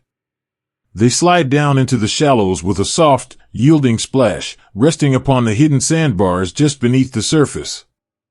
And as the young men step out of the shadows and into the morning, they are met not by a furious storm, but by a quiet, waist-deep embrace. The water is breathtakingly cold, a sudden, icy shock that bites through their heavy woolen trousers and soaks into their thick leather boots. But because the sea is so still, there is no chaotic struggle to stay upright. There is only the slow, deliberate effort of walking forward.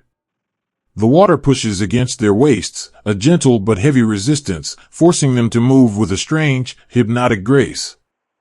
They cannot run. They cannot rush. They must wade, taking long, exaggerated steps, lifting their knees high and pushing their boots through the unseen currents below. As they move, they leave a trail of beautiful, fragile foam behind them. It swirls around their waists like delicate white lace, bubbling softly and then dissolving back into the dark water. The footsteps in the foam are temporary, washed away just moments after they are made, but in this quiet morning, they are the bravest marks ever left upon the earth. In the middle of the line, moving with the same slow, swaying rhythm as the ocean, is a young boy from a town entirely surrounded by rolling fields of golden wheat. He has never seen the ocean before this long journey. He is a child of the deep soil and the open sky, accustomed to the dry, rustling sound of the wind moving through the crops. Now, he finds himself suspended in this vast, watery world. He holds his rifle high across his chest, keeping the heavy wood and dark metal safely above the splashing surf. But his mind is miles away from the cold metal in his hands. He is looking at the way the morning mist clings to the water, and he is thinking of the small, quiet pond behind his family's barn. He remembers waking up before the sun, the grass wet with thick summer dew, to walk his old, golden dog down to the water's edge. He can almost feel the damp, rough fur beneath his fingers. He can almost hear the soft, contented sigh the dog would make before lying down in the cool mud. He holds onto that memory like a lifeline. As he pushes his heavy legs through the freezing channel, he imagines he is just wading into that familiar pond. He imagines that when he reaches the shore, he will not find a foreign beach, but the soft, green banks of home. His mother will be standing on the porch, wiping her hands on her cotton apron, calling him in for a breakfast of warm bread and sweet butter. He wraps this beautiful, simple hope around his shivering shoulders. It is a quiet fire burning in the center of his chest, keeping him warm against the chill of the sea. The men walk in total silence. There are no shouted orders, no dramatic cries of courage. The only sounds are the collective, rhythmic splashing of hundreds of legs moving through the water, and the soft, ragged breathing of the boys. It is a profoundly peaceful sound, a steady, human heartbeat moving across the water. They are a single, unified organism, bound together by the terrifying, beautiful vulnerability of this shared moment. Just a few yards to the right, an older man wades through the surf. He is perhaps 10 years older than the boys around him, a quiet, gentle soul with deep laugh lines etched around his eyes. He is a father. Tucked deeply inside the breast pocket of his uniform, wrapped tightly in a piece of welled canvas to protect it from the damp, is a small, folded piece of paper. It is not a letter, but a drawing. It was made by his young daughter, rendered in bright, waxy crayons. It shows a small, lopsided house with a curling plume of gray smoke coming from a crooked chimney. Next to the house is a stick figure of a man with an enormous, brightly colored smile. Below the drawing, written in the large, uneven letters of a child just learning to hold a pencil, are the words, "Come home soon." As the cold water swirls around his chest, pulling at his heavy canvas webbing, he thinks of the immense, crushing love he has for the little girl who drew those lines. He is not walking toward a beach. He is walking toward that lopsided house. He is taking these slow, agonizing steps through the freezing water so that one day, he can walk up the front path of his own home, open the heavy wooden door, and sweep his daughter into his arms. Suddenly, the boy walking directly in front of him falters. The uneven ocean floor dips unexpectedly, a hidden trench in the sandbar. The boy slips, his heavy pack pulling him backward, the cold water rushing up toward his chin. A brief, silent flash of panic crosses the boy's pale face. Before the boy can fall beneath the surface, the older man moves. He reaches out with a large, soaked glove and catches the thick strap of the boy's harness. He does not pull with violence, but with a firm, steadying strength. He holds the boy upright, bracing his own weight against the pulling tide, until the boy finds his footing once more. The boy turns his head, the water dripping from the edge of his steel helmet, his eyes wide and trembling. The older man does not say a word. He simply offers a slow, reassuring nod. The corners of his eyes crinkle into a gentle, invisible smile. "Steady now," his eyes say. "Take your time. We have a long way to go, and I am right behind you." The boy takes a deep, shaky breath, the terror subsiding into a quiet, profound gratitude. He turns back to face the mist, his steps a little firmer, anchored by the invisible thread of kindness that now connects him to the man walking in his wake. This is the quiet heroism of the morning. It is not found in grand, sweeping gestures. It is found in the simple, beautiful act of reaching out a hand. It is found in the shared glance that says, "I am just as afraid as you are, but we will be afraid together." It is the profound courage required to simply keep walking forward, one heavy step at a time, when every instinct in your body is screaming at you to turn back to the safety of the boat. The water begins to recede. Very slowly, inch by agonizing inch, the heavy burden of the sea begins to lift. The water drops from their waists to their knees. The strange, floating buoyancy of the deep water gives way to the solid, unyielding gravity of the earth. The resistance fades, replaced by the heavy, sloshing weight of their saturated wool trousers. They are entering the shallows. The sand beneath their boots is no longer shifting and unpredictable. It is firm, packed tightly by the ancient rhythm of the tides, ribbed with tiny, perfect waves carved by the retreating water.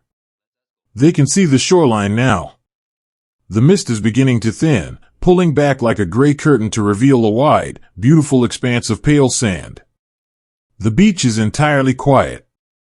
There are no terrible sounds waiting for them here, only the whispering wind moving through the tall, pale sea grass that clings to the low dunes in the distance. The dawn has finally broken, painting the sky in soft, bruised colors of lavender and pale pink. As the water falls away to their ankles, the men begin to emerge from the sea. They step out of the gentle, churning foam and onto the wet, gleaming sand. They are completely soaked, shivering uncontrollably in the crisp morning air, their bodies heavy with exhaustion. But as their boots finally leave the water, a collective, silent exhale seems to ripple down the line. They have crossed the darkness. They have navigated the freezing, pulling currents. They have carried their fears, their memories, and their profound, aching hopes across the channel, and they have arrived. The young boy from the wheat field stops for a moment. He lowers his rifle, letting the heavy wooden stock rest against the sand. He looks down at his own heavy leather boots. Beside them, a small, delicate line of white foam is bubbling softly, left behind by the retreating wave. It looks like sea glass, shimmering beautifully in the early light. He looks back over his shoulder. The water stretches out behind him, a vast, calm mirror reflecting the waking sky. The footprints they left in the shallows are already gone, smoothed over by the gentle breathing of the tide. The sea has kept their secrets. It has washed away the trembling of their knees and the quiet tears that mingled with the salt spray. He turns back toward the dunes, toward the unknown continent resting in the fog. The air smells of wet earth and ancient stone. He feels the small, wooden spool of thread his mother gave him, resting safely in his pocket. He feels the warmth of the rising sun just beginning to touch his cold cheeks. He is just a boy, far from home, standing on the edge of the world. But he is still breathing. He is still walking. And as he takes his first dry step onto the shore, leaving the footprints in the foam behind him, he carries the simple, beautiful light of tomorrow safely in his heart. There is a touch so gentle it can make the rest of the world entirely disappear. Listen to the thick, rolling fog that has settled over the shoreline, a heavy, white blanket that wraps the morning in a profound and sudden quiet. The sea mist is so dense that it blurs the edges of the earth, turning the vast, sweeping beach into a series of small, isolated rooms, walled entirely by the swirling gray air. The distant, rolling thunder of the morning is muffled here, softened by the damp atmosphere until it sounds only like the heavy, rhythmic beating of a distant drum. Inside this pale, drifting world, the air is cold and smells of salt, wet sand, and the sharp, clean scent of iodine. Through this quiet mist, figures are moving low to the ground. They do not run, and they do not carry the heavy, dark shapes of rifles in their hands. They carry only small canvas satchels, worn at the edges and heavy with the simple, beautiful tools of mercy. They are the medics, the quiet shepherds of the morning.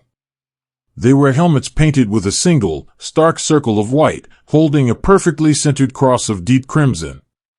In the gray, color-drained landscape of the beach, those small red crosses are the only bright things. They glow in the fog like tiny, warm lanterns, beacons of absolute, unconditional humanity moving softly over the sand. These young men have come to this foreign shore entirely unarmed. They have no shields of steel to hide behind, no way to push back against the thunder. Their bravery is made of a completely different fabric. It is a quiet, stubborn devotion to the fragility of life. They have walked into the unknown with empty hands, offering them up as sanctuaries for those who can no longer walk.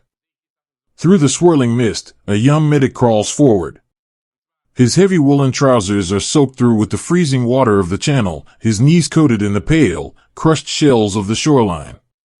Before he wore this uniform, he was a boy who played the piano in the sunlit parlor of his grandmother's house. His hands are long, elegant, and intimately familiar with the gentle pressure required to coax a beautiful melody from ivory keys. Now, those same hands are reaching out toward a shadow resting in the damp sand. He moves slowly, deliberately, not wanting to startle the boy who is lying there. As he draws close, the fog parts just enough to reveal the face of a young soldier, his eyes wide, looking up at the pale sky.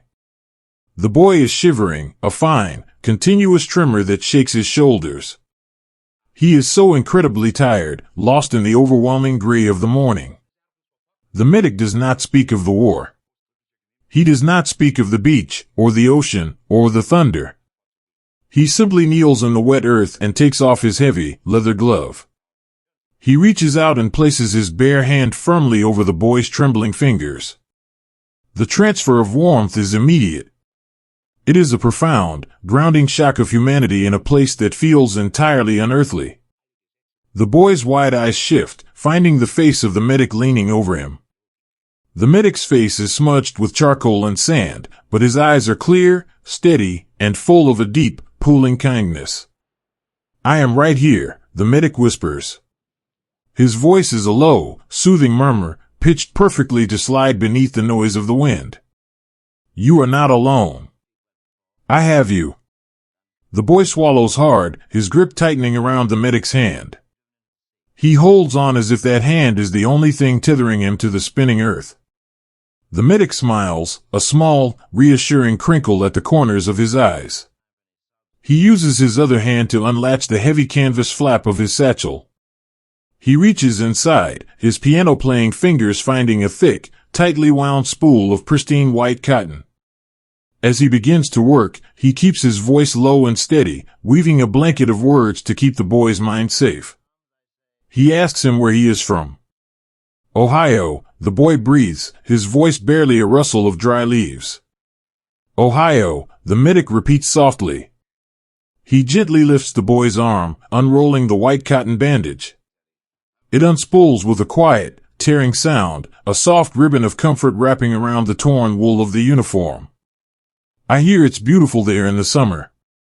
Tell me about your house." The boy closes his eyes, leaning his head back against the damp sand.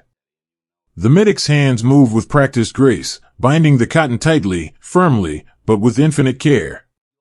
"It's a white house," the boy whispers, the shivering beginning to slow as his mind travels back across the water. "There's a big oak tree in the front yard. My dad built a tire swing on the lowest branch. It squeaks when the wind blows. I can picture it, the medic murmurs, tucking the end of the bandage securely into place. He reaches for his heavy, canvas-covered canteen, unscrewing the small metal cap. It sounds like a perfect place to sit on a warm afternoon. Here, take a slow sip.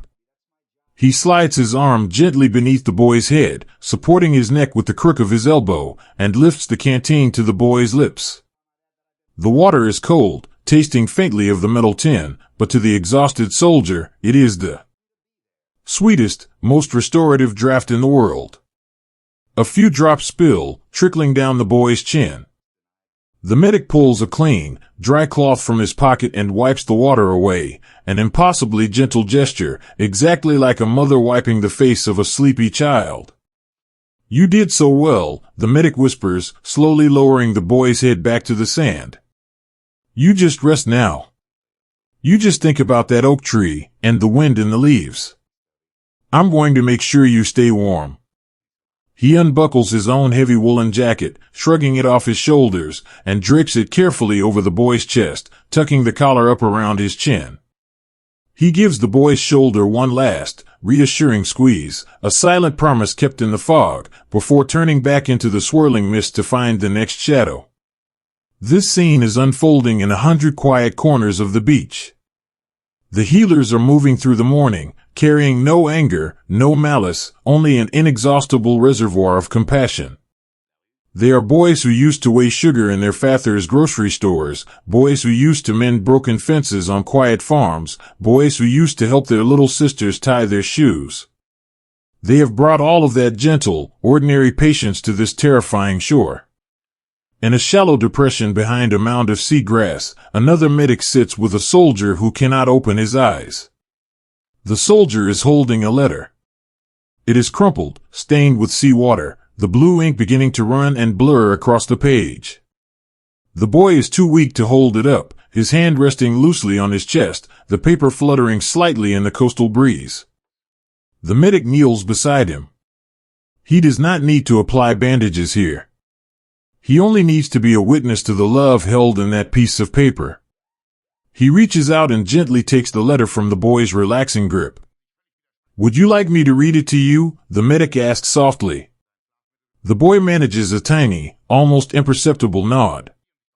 The medic leans close, smoothing the crumpled paper against his knee. He ignores the rolling thunder. He ignores the cold water seeping through his trousers. He focuses entirely on the fading cursive handwriting. My dearest son, the medic begins, his voice rich and melodic, reading the words as if they were a sacred poem. The weather has finally turned warm. We opened all the windows in the house today to let the spring air inside. The dog has been sleeping in the sunbeams on the kitchen floor. As he reads, he watches the boy's face. The tight, painful lines around the soldier's mouth begin to soften. The deep furrow in his brow completely vanishes. The words of the letter, carried on the soft, steady voice of a stranger, are a powerful medicine. They are building a bridge over the ocean, carrying the boy away from the cold sand and placing him gently on that sunlit kitchen floor. We are all so incredibly proud of you, the medic reads, his voice dropping to a tender whisper. We love you more than words can hold. Come back to us soon. Love, Mother. The medic folds the letter carefully, making sure the creases are neat and precise. He unbuttons the flap of the boy's breast pocket and slides the letter safely inside, directly over his heart, buttoning it securely shut. He rests his hand there for a long moment, feeling the slow, steady rhythm beneath the wool. She's right, the medic whispers into the quiet fog. It's a beautiful spring day there. You just hold on to that sunbeam. There is a profound, holy grace in these small moments. The medics are completely surrounded by chaos, yet they carry a perfect, unshakable peace within them. They are the calm center of the storm. When a frightened boy looks up into the gray sky, expecting to find only emptiness and fear, he finds instead the gentle, soot-stained face of a brother. He finds a hand to hold. He finds a voice that tells him he is loved, that he is safe, that his pain is shared and understood. Sometimes, they have nothing left in their satchels. The white cotton is gone. The brown glass bottles are empty. The heavy canteens are dry. But still, they do not stop moving. When they have no more bandages to give, they give themselves. A young medic with tired, deeply shadowed eyes finds a soldier sitting slumped against a piece of driftwood. The medic has nothing left to offer but his own warmth. So, he simply sits down in the damp sand next to the boy. He wraps his arms around the soldier's shoulders, pulling him close, sharing the heat of his own body against the freezing wind. He rests his chin softly against the top of the boy's helmet. He hums a quiet, wordless tune, a gentle lullaby that vibrates in his chest, a sound felt as much as heard. They sit there together, entirely still, two young men holding onto each other in the mist. The medic does not try to fix what cannot be fixed, he simply refuses to let the boy be alone. He becomes a human shield against the loneliness of the morning. The fog continues to drift and swirl, wrapping the beach in its cool, protective embrace. It hides the vastness of the sea and the towering heights of the cliffs, keeping the world small and intimate. Within this white mist, the red crosses move like quiet fireflies, small sparks of light in the gray. The healers do not rest. Their hands are bruised, their backs ache with a deep, consuming fatigue, but their hearts are completely full. They move from shadow to shadow, an endless, graceful choreography of mercy. They bind the torn edges of the world back together with white cotton and whispered prayers. Let them walk softly through the mist. Let their voices remain low and soothing, a gentle countermelody to the heavy drumming of the morning.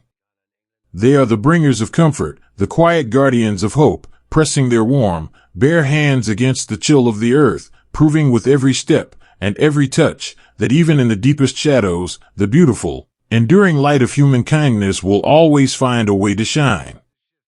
The ancient stone of the cliff face breathes a cold, salty mist, waiting quietly for the boys who must pull themselves up into the sky.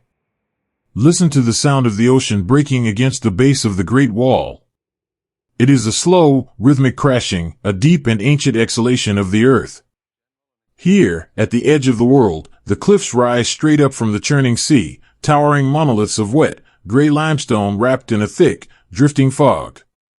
They are imposing, these silent stone giants, standing exactly as they have for thousands of years, entirely indifferent to the gentle, fragile lives of the men gathered at their feet. The air is heavy with sea spray and the chill of the morning. It clings to the thick wool of the soldiers' uniforms, making them heavy, pulling them down toward the water. But they cannot stay in the water. They must climb. From the small, bobbing boats below, thick, coiled ropes are sent soaring upward into the mist. They arc through the gray air, graceful as falling leaves, before the iron hooks at their ends bite softly, firmly, into the earth at the top of the cliffs. The ropes drop down, swaying gently against the wet stone, disappearing into the white fog like threads dangling from the clouds. A young man steps to the base of the cliff. He looks up, but he cannot see the top. The fog has swallowed the summit, leaving only the rough, vertical face of the rock and the thick hemp rope hanging before him. He reaches out and closes his heavy, leather-gloved hands around the rope. It is completely soaked, rough and unyielding, but it feels incredibly strong. He takes a slow, deep breath, feeling the cold air fill his lungs, and pulls himself up from the earth. The climb is a profoundly lonely journey. As soon as his boots leave the gravel of the beach, he is suspended in a silent, misty void. The sound of the sea below becomes a soft, white noise, a continuous rushing whisper that washes away the rest of the world. There is only the rock, the rope, and the steady, labored sound of his own breathing. His muscles burn with a deep, consuming fire. Every upward pull requires a monumental gathering of will. His boots scrape against the wet limestone, searching blindly for small ledges, tiny cracks, any small imperfection in the stone that might offer a moment of rest. Sometimes, the rock is too smooth, slick with centuries of ocean spray, and his boots slip, leaving him dangling by the sheer, trembling strength of his tired arms. But he is not entirely alone on this vertical island. Just a few feet above him, another shadow is moving through the fog. It is his friend, his brother, climbing the same rope. He cannot see his friend's face, only the dark, heavy shape of his boots and the slow, agonizing movement of his shoulders. But in the tension of the rope, there is a beautiful, silent conversation. When the boy below slips, his weight pulls suddenly on the line. The man above feels that sudden, terrifying tug. Instantly, the man above stops climbing. He braces his boots against the stone, wraps his arms tight around the thick hemp, and holds completely still. He becomes a human anchor, absorbing the shock, holding the weight of his friend with his own exhausted body. Through the vibrating fibers of the wet rope, a message travels down. "I feel you," the rope says. "I am holding on. Take your time. Find your footing. I will not let you fall." The boy below feels that steady, unyielding resistance. It is not just the iron hook at the top of the cliff holding him, it is the love and the quiet strength of the man above him. He takes a shaky breath, his heart fluttering against his ribs like a trapped bird. He finds a small crevice in the stone, wedges the toe of his boot inside, and pushes upward once more. To survive the agonizing effort, the men retreat deep into the quiet sanctuaries of their minds. They look at the wet, gray stone inches from their faces, but they do not see the cliff. They project their most cherished memories onto the blank canvas of the rock, building a staircase of beautiful thoughts to carry them into the sky. One boy, his face smeared with rain and sweat, remembers the old, wooden barn behind his childhood home. He remembers the tall, rickety ladder that led up to the hayloft. As a child, that ladder had seemed as high as these cliffs. He remembers the smell of the dried alfalfa, sweet and dusty, baking in the summer heat beneath the tin roof. He remembers his older brother, sitting at the top of the loft, reaching a hand down through the sunbeams to help him up the final step. He closes his eyes for a fraction of a second, letting the memory wrap around him. He imagines he is not scaling a deadly cliff in a foreign land, but simply climbing up to the loft to play in the hay. He imagines the thick rope is just the smooth, worn wood of the ladder. He imagines the cold, biting wind is just a draft blowing through the open barn doors. He superimposes the profound safety of his childhood onto this terrifying ascent. It softens the edges of his fear. It gives his exhausted arms the strength to pull, just one more time. Further down the line, an older soldier climbs with a slow, methodical rhythm. Tucked inside the breast pocket of his uniform is a small, smooth river stone. His wife had placed it in his hand the day he left, a piece of the stream that ran near their small cottage. It had spent thousands of years being shaped and softened by the gentle flow of the water. As he climbs, he can feel the small, hard weight of it pressing gently against his chest. He thinks of the patience of the water, how it slowly, quietly conquered the stone not through force, but through gentle persistence. He adopts the spirit of the river. He does not fight the cliff. He does not climb with anger or haste. He moves with a quiet, flowing persistence, matching his breath to the ancient rhythm of the sea below. He becomes part of the elements, a soft, enduring force moving upward through the mist. The physical toll is staggering. Hands begin to cramp, locking into painful claws around the rope. The heavy, wet uniforms feel like suits of lead, pulling them down toward the darkness. Shoulders ache with a deep, throbbing pulse. The urge to simply let go, to surrender to the soft, waiting embrace of the ocean below, is a quiet, seductive whisper in the back of their minds. But then, a small pebble dislodges from above. It bounces lightly off a helmet, a tiny, dull sound in the fog. The soldier looks up.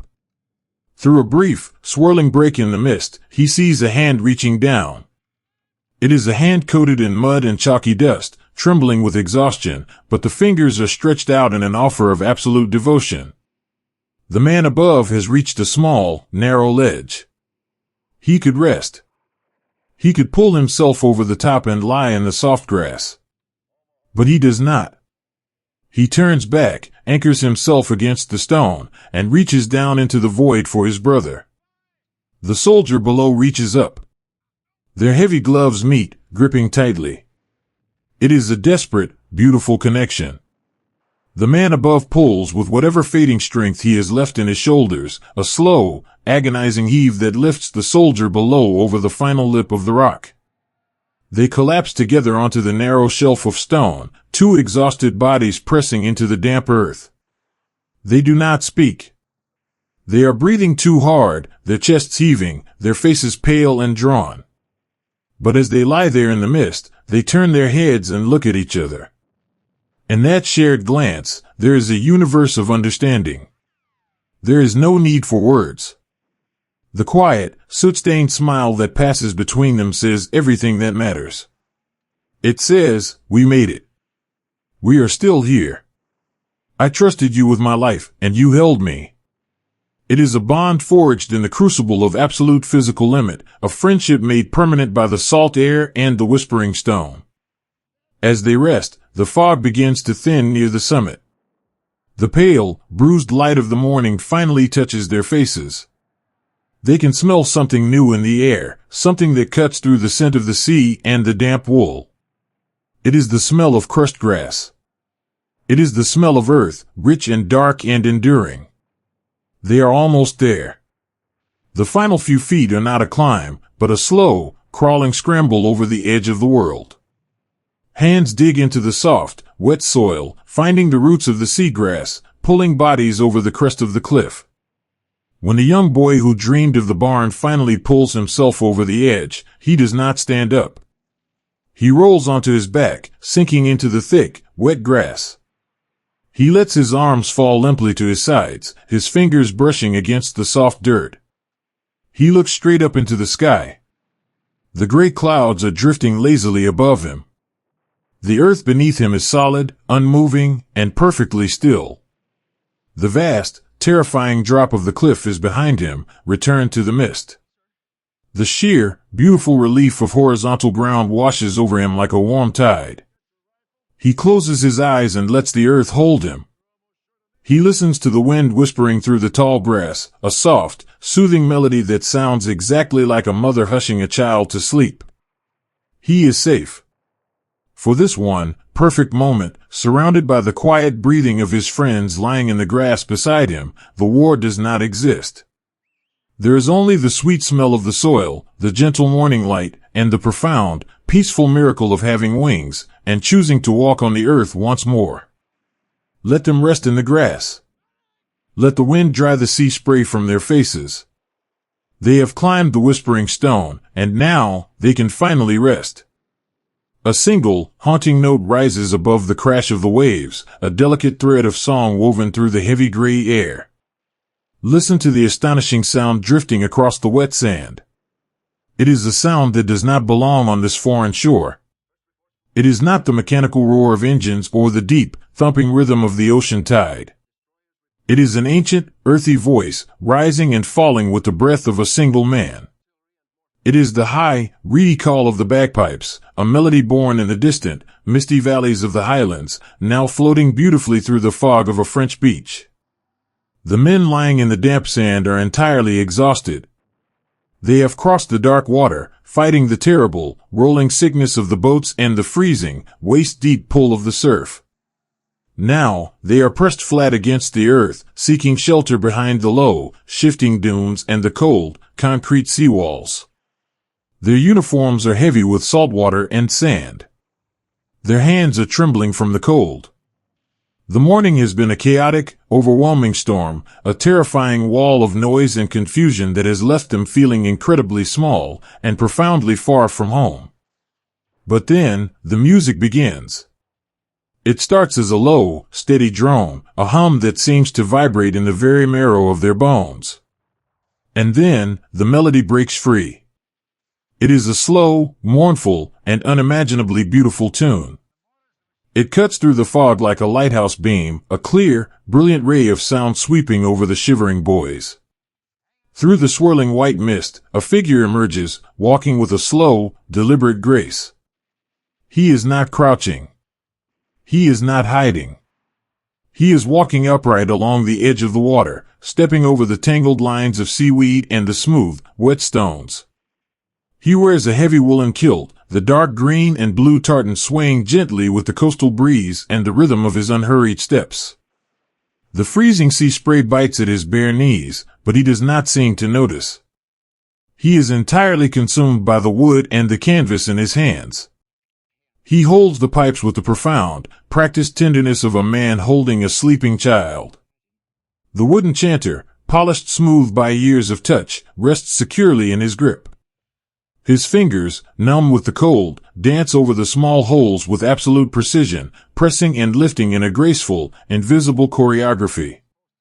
He takes a deep breath of the sharp, salty air, filling his lungs, and blows it into the bag tucked beneath his arm. He is breathing life into the instrument. He is taking the cold, bitter wind of the morning and transforming it into a warm, familiar lullaby. He is offering his own breath, his own quiet defiance, as a protective shield for his brothers lying in the sand. As the melody drifts over the beach, a strange, surreal magic begins to take hold. The overwhelming noise of the shore seems to miraculously soften, pushed back by the sheer, stubborn beauty of the song. The music falls over the tired soldiers like a thick, woolen blanket, wrapping them in a sudden, unexpected sanctuary. Tucked tightly against the base of a stone wall, a young soldier closes his eyes. He is a boy from a tiny, windswept village in the north, a place where the mountains tumble down into deep, dark lochs. When he hears the first notes of the pipes, the terrifying reality of the French beach instantly dissolves. He is no longer lying in the cold sand. The music picks him up and carries him across the water, over the great channel, setting him down gently on the threshold of his own home. He can suddenly smell the rich, earthy scent of peat smoke rising from the chimney. He can feel the soft, familiar dampness of the highland rain on his cheeks. He imagines his grandfather sitting by the hearth, a thick woolen shawl draped over his frail shoulders, staring into the glowing orange embers. He can almost hear the old man's low, gravelly voice singing along with the tune, a song passed down through generations, a song of endurance, of longing, of returning home. The boy takes a deep, ragged breath, the tight knot of fear in his chest loosening, melting away under the warmth of the memory. He reaches into his heavy canvas pouch and his fingers brush against a small, dried sprig of purple heather. His mother had pinned it to his lapel on the day he left, a tiny piece of the mountain to carry in his pocket.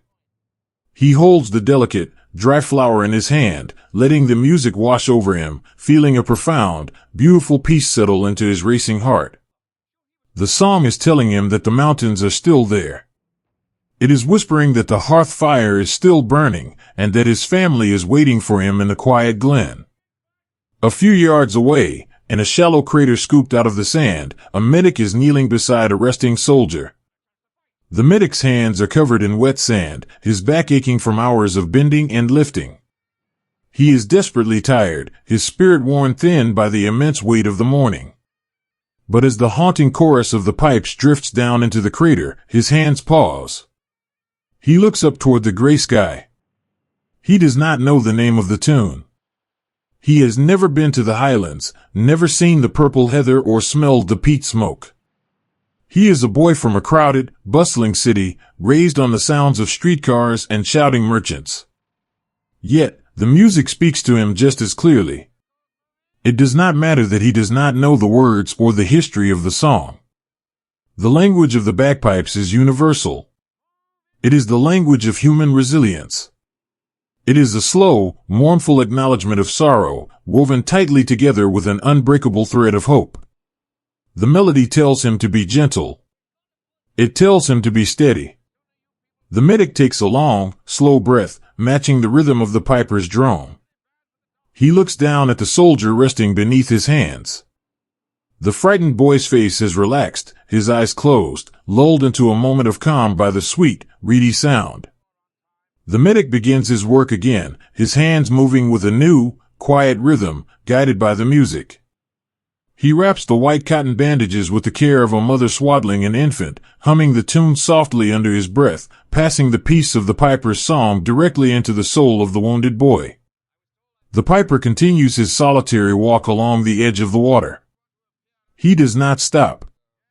He turns, walking back the way he came, his kilt swaying, his boots leaving perfectly measured footprints in the wet sand. He is a solitary guardian, a lighthouse keeper walking the perimeter of a dark island, casting a beam of music into the shadows.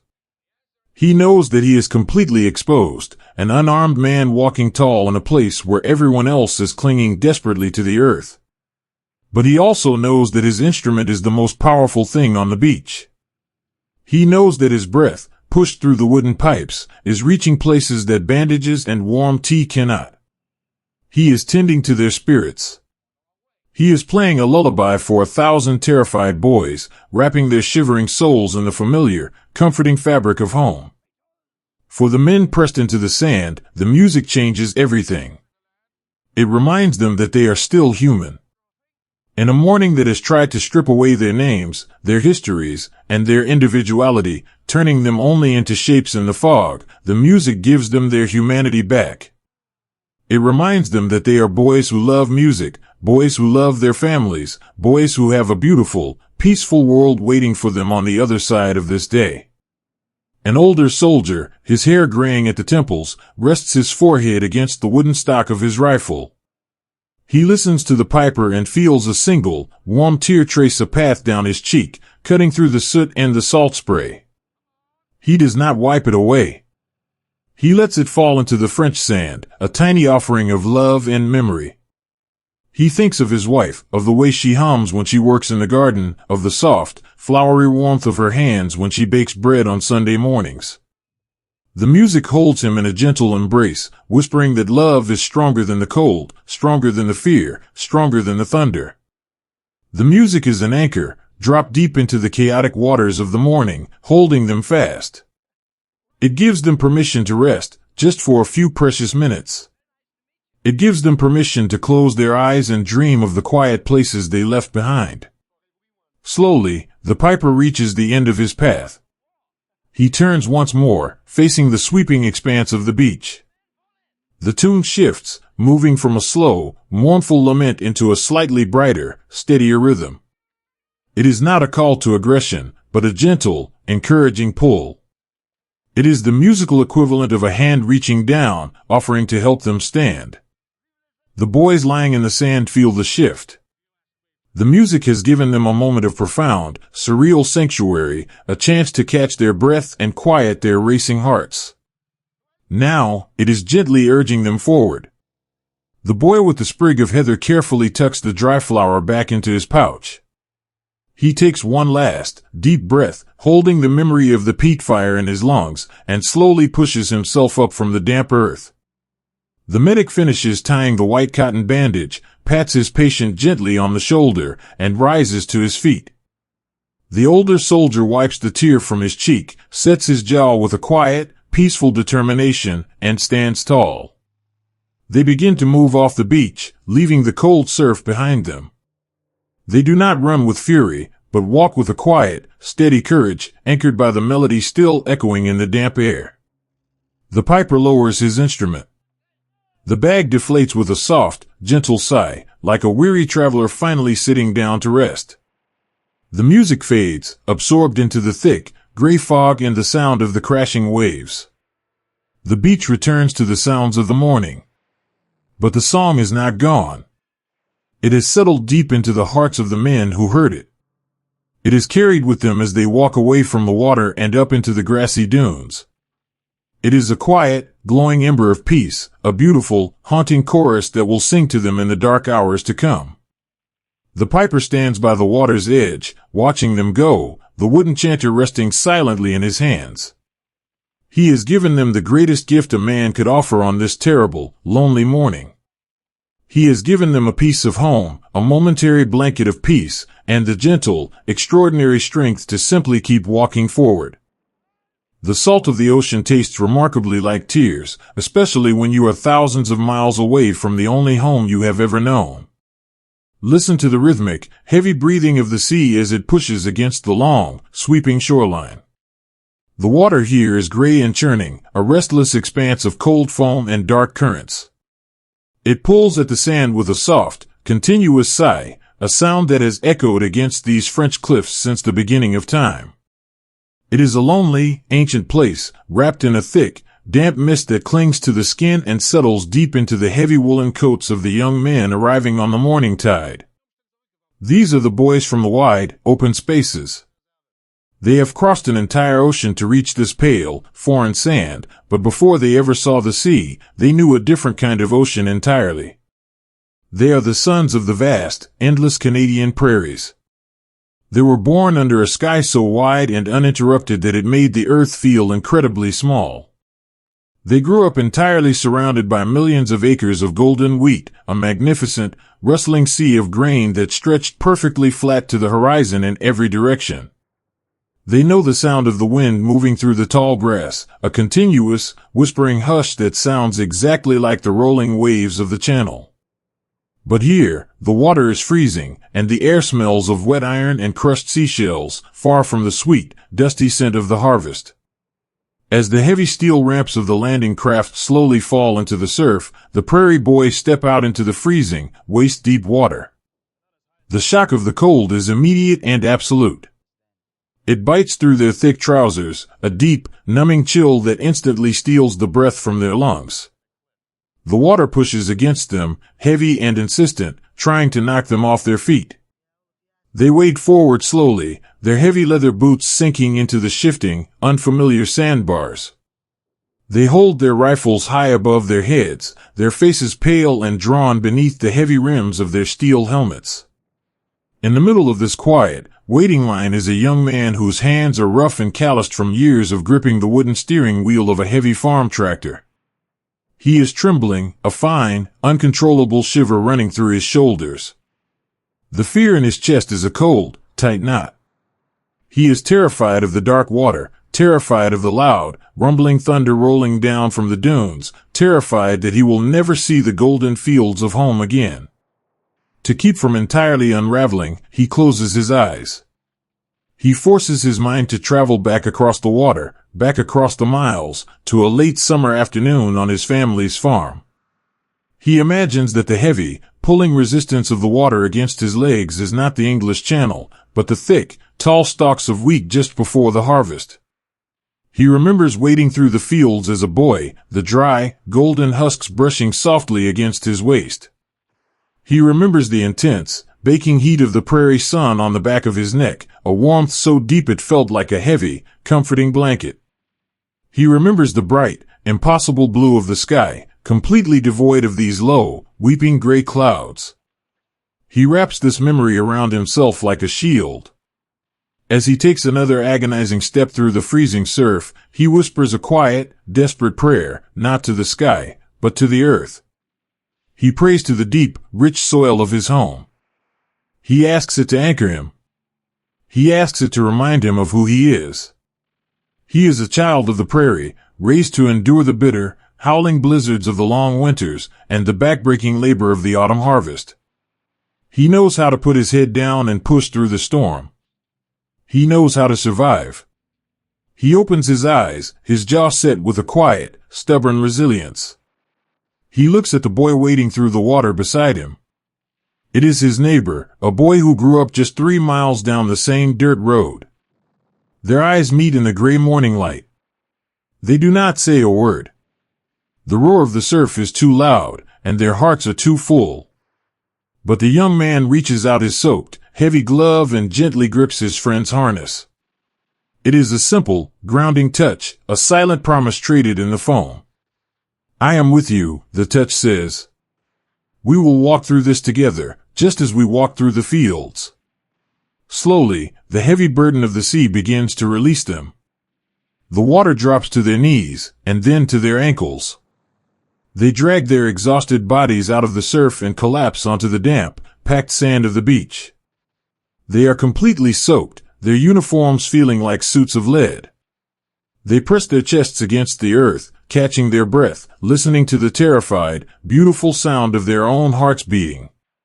The beach is a chaotic, overwhelming place, shrouded in fog and fear. But even here, in the midst of the terrifying unknown, the gentle, human spirit finds a way to blossom. A few yards away, pressed against the cold concrete of a low seawall, an older soldier sits with his knees pulled tightly to his chest. He is a quiet, soft-spoken man from a small town where everyone knows everyone else's name. He reaches into the inside pocket of his jacket with trembling, numb fingers. He pulls out a small, carefully folded letter, wrapped tightly in a piece of welled canvas to keep it dry. He does not need to read the words. He has memorized every loop and curve of his wife's beautiful handwriting. He holds the letter against his face, closing his eyes, letting the scent of the paper anchor his soul. The letter does not speak of the world's troubles. It speaks of the beautiful, ordinary magic of their quiet life. It tells him that the tomatoes in the garden are finally turning a bright, heavy red. It tells him that their old hound dog still sleeps on his side of the bed, waiting for him to return. It tells him that the evenings are growing cooler, and that she has started knitting a thick wool sweater for him to wear when he comes home. As he holds the letter, a single tear escapes the corner of his eye. It traces a warm path down his soot-stained cheek, falling softly into the damp sand of the French coast. It is a tear of profound, aching love, a tiny drop of sorrow and hope mingling perfectly with the salty tide. He is weeping not out of fear, but out of a desperate, beautiful longing for the quiet peace of his own home.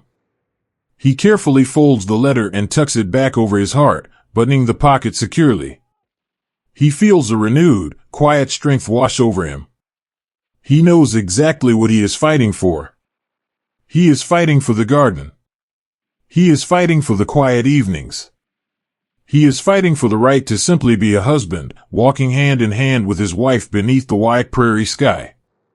Further down the beach, a young medic is moving softly through the mist. He is a boy from a crowded farmhouse, the oldest of 7 children, accustomed to tying small shoes, wiping away tears, and offering gentle words in the dark. He carries this deep, protective instinct onto the sand. He finds a young soldier lying near the edge of the water, completely exhausted, staring blankly up at the gray sky. The medic kneels down, ignoring the freezing water soaking into his own knees. He takes the boy's cold, trembling hands in his own, rubbing them gently, transferring his own quiet warmth. "You're doing fine," the medic whispers, his voice low and incredibly soothing, sounding just like an older brother calming a frightened child after a nightmare. "You're doing just fine. The water is behind you now. You just rest here for a minute. Take a slow breath." The boy looks up at the medic, his eyes wide and vulnerable. "It's so cold," he whispers, his voice barely a rasp. "I know it is," the medic murmurs softly. He unbuckles his own heavy canvas canteen pouch, placing it under the boy's head as a makeshift pillow. He takes a clean, dry piece of gauze and gently wipes the salt spray and sand from the boy's forehead. But the sun is going to come up soon. It's going to burn all this fog away, and it's going to warm you right up. You just have to hold on a little longer. The medic stays there, holding the boy's hand, offering his presence as a shield against the vast, terrifying emptiness of the morning. He does not offer grand speeches. He offers the simple, profound comfort of a warm touch and a steady voice. It is the everyday heroism of the prairie, the quiet understanding that when the winter is long and the night is dark, the only way to survive is to look after your neighbor. Slowly, the men on the beach begin to gather their strength. They have survived the long, agonizing journey across the water. They have endured the terrifying, freezing embrace of the tide. Now, they look toward the low dunes and the ancient, stone villages waiting in the mist beyond the sand. They do not stand up with a burning, dramatic fury. They rise slowly, with the quiet, deliberate endurance of men who know how to carry a heavy burden for a very long time. They adjust the heavy canvas straps on their shoulders. They check the actions of their rifles. They look at the faces of the boys standing beside them, finding comfort in the shared, soot-stained reflections of their own quiet courage. The boy who dreamed of the wheat fields takes a deep breath of the salty air. He looks back at the ocean one last time. The water is still churning, still pulling at the sand, indifferent to the tears and the fears it has swallowed this morning. He leaves his own small trace behind, a quiet set of footprints that will soon be washed away by the tide. But he carries the spirit of the prairie forward. He carries the memories of the vast, open sky, the rustling, golden grain, and the warm, steady love of the family waiting for him on the porch.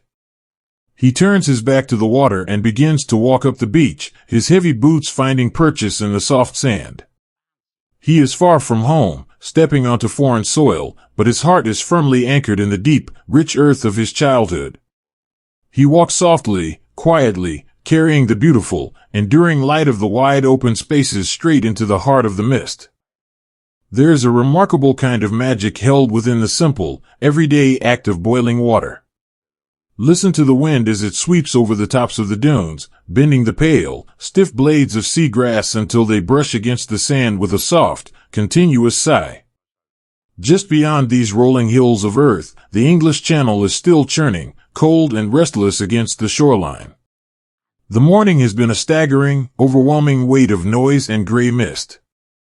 But here, just on the other side of the seawall, tucked safely into the hollows of the soft, dry sand, the world has suddenly become very small and profoundly quiet. The men who have climbed up from the water are covered in a fine layer of white sand and dried sea salt.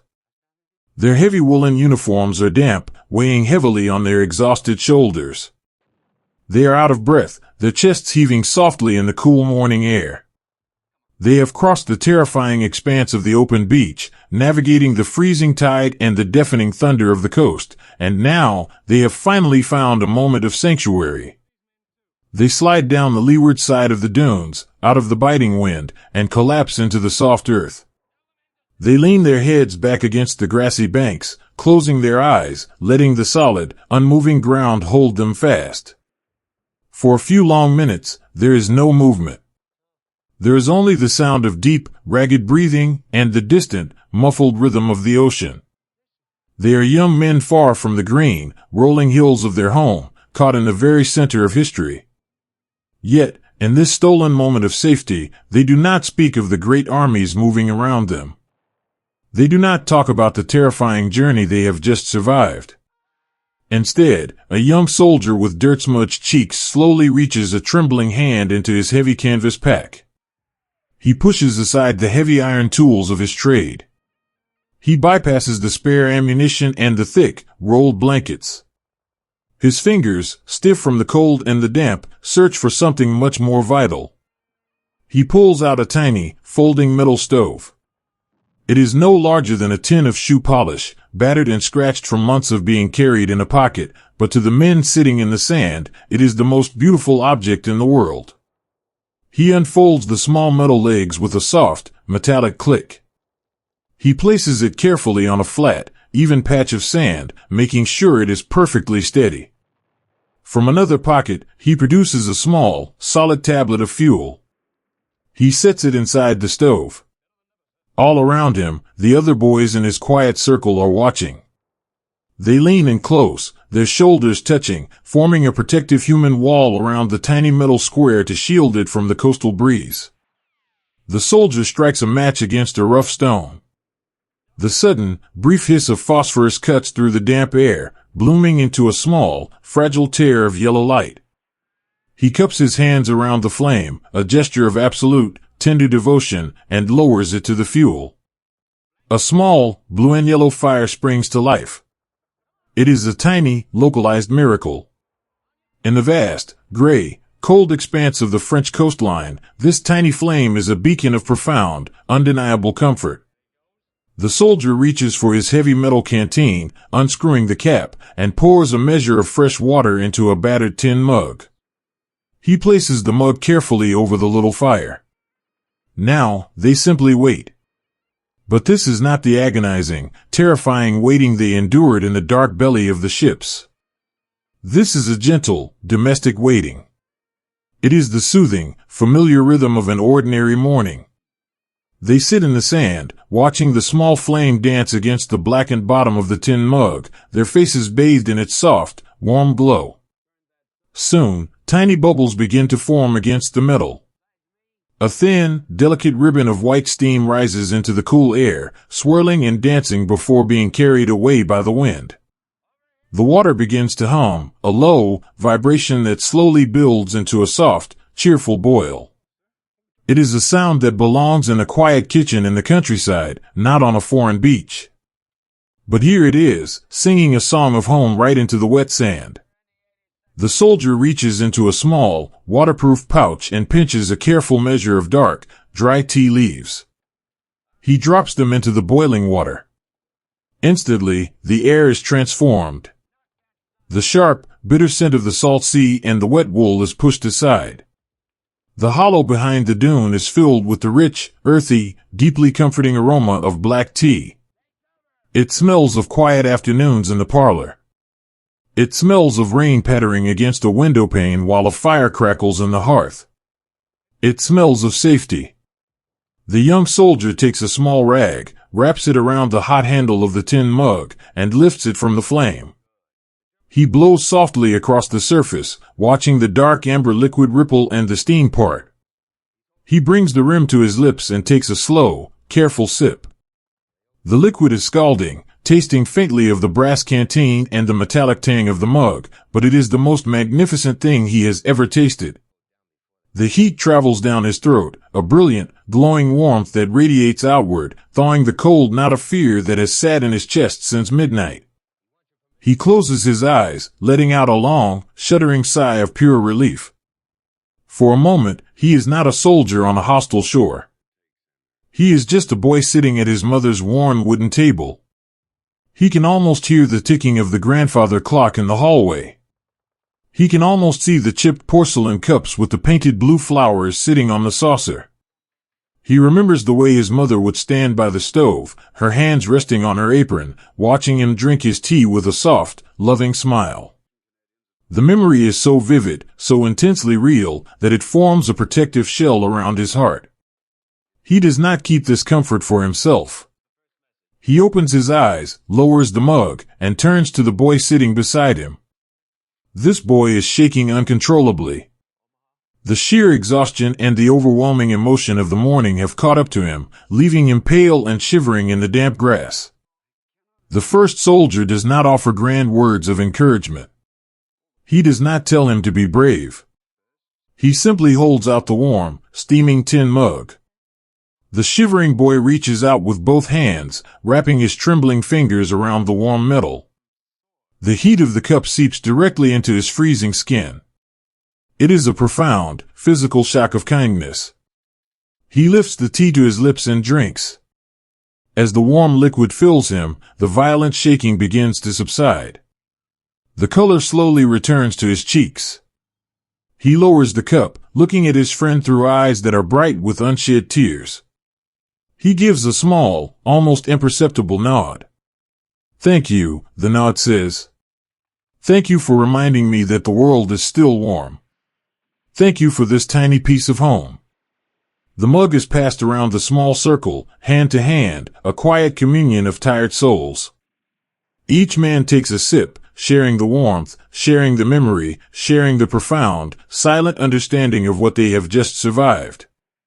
They are partaking in a sacred ritual. They are drinking the deeply ingrained, cultural antidote to chaos. In the face of overwhelming fear, they have brewed a cup of tea, and in doing so, they have quietly, stubbornly reclaimed their own humanity. A few feet away, an older corporal leans back against a clump of thick seagrass. He holds his own small tin cup in one hand, while his other hand carefully unfolds a piece of paper. The paper is soft, worn at the creases from being opened and closed a dozen times. He takes a sip of his tea, letting the steam warm his face, and begins to read. It is a letter from his wife, written weeks ago in a world that feels light years away. She writes about the small vegetable patch behind their house, complaining gently that the rabbits have gotten into the lettuce again. She mentions that the neighbor's roof has finally been patched, and that she bought a new tin of polish for his good leather shoes, waiting for the day he returns to wear them.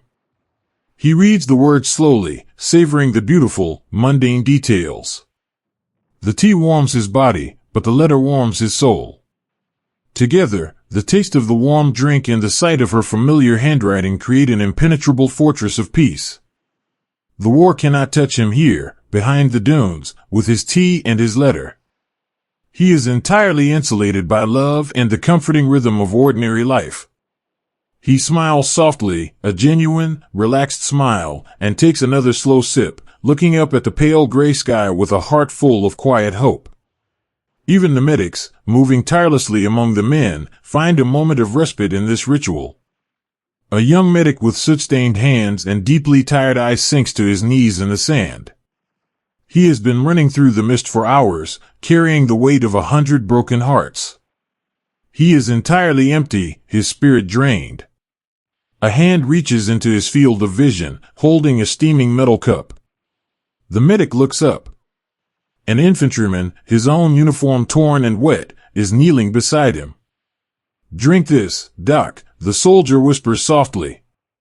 "You've been looking after us all morning. Let us look after you for a minute." The medic takes the cup, his hands wrapping gratefully around the heat. He brings it to his lips. It is sweet, heavily sugared, a rush of energy and warmth that brings a sudden, stinging tear to his eye. He drinks the tea, feeling the deep, heavy fatigue in his shoulders begin to lift, just a little. He is not just drinking boiled water, he is drinking the profound, spoken gratitude of the men he has tried so hard to save.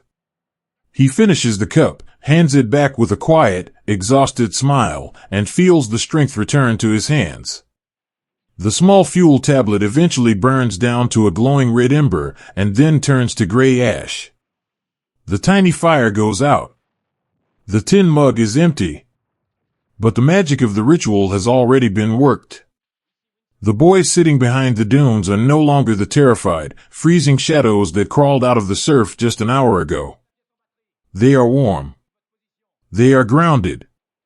They have been reminded of who they are, and where they come from, and the beautiful, peaceful lives that are waiting for them across the water. They slowly begin to pack away their gear. The soldier folds the tiny metal legs of the stove with a quiet snap, slipping it safely back into his canvas pack. He secures the buckles, his hands no longer trembling. He adjusts the strap of his heavy steel helmet, pushing it back slightly to let the cool breeze touch his forehead. They stand up, brushing the pale sand from their knees. They look at each other, their faces calm, their eyes steady. The noise of the world beyond the dunes is still waiting for them. They know they must eventually walk away from the soft sand and into the ancient stone villages hidden in the mist. But they will not walk as frightened boys. They will walk as men who carry the warmth of a hearth fire in their chests. They have anchored themselves with the simplest, most profound comfort a human being can offer another. They have shared the cup. They have tasted home. The young soldier takes a deep breath of the salt air, picks up his heavy rifle, and turns toward the grassy slope of the dune. He steps forward, moving quietly, deliberately, carrying the beautiful, lingering warmth of the morning safely in his heart, ready to face whatever the day has left to give. There is a profound, beautiful stillness that settles into the bones when the earth finally stops trembling, and the vast, gray ocean is safely left behind. Listen to the sound of heavy, wet leather boots stepping off the shifting sand and finally meeting the solid, forgiving earth of the coastal bluffs. For hours that stretched and warped like a terrible dream, the world was nothing but freezing water, blinding mist, and the chaotic, pulling embrace of the tide. Every step was a monumental struggle against the sheer weight of the sea. But now, the ground beneath their feet has changed. The loose, pale grains of the beach give way to the thick, tangled roots of the seagrass. The crunch of crushed shells is replaced by the soft, muffled whisper of damp soil and crushed clover. They have crossed the seawall. It is a low barrier of worn concrete and ancient stone, cracked by years of winter storms and coastal winds, but to the men pulling themselves over its edge, it is the most magnificent border in the world. It is the dividing line between the terrifying, endless morning and the sudden, miraculous gift of the afternoon. Once they push their exhausted bodies over this wall, the beach is behind them. The ocean is behind them. All along the ridgeline, in the soft, rolling hollows just beyond the sand, an entire army of young men simply stops. They do not cheer. They do not shout in triumph. They are entirely too tired for victory.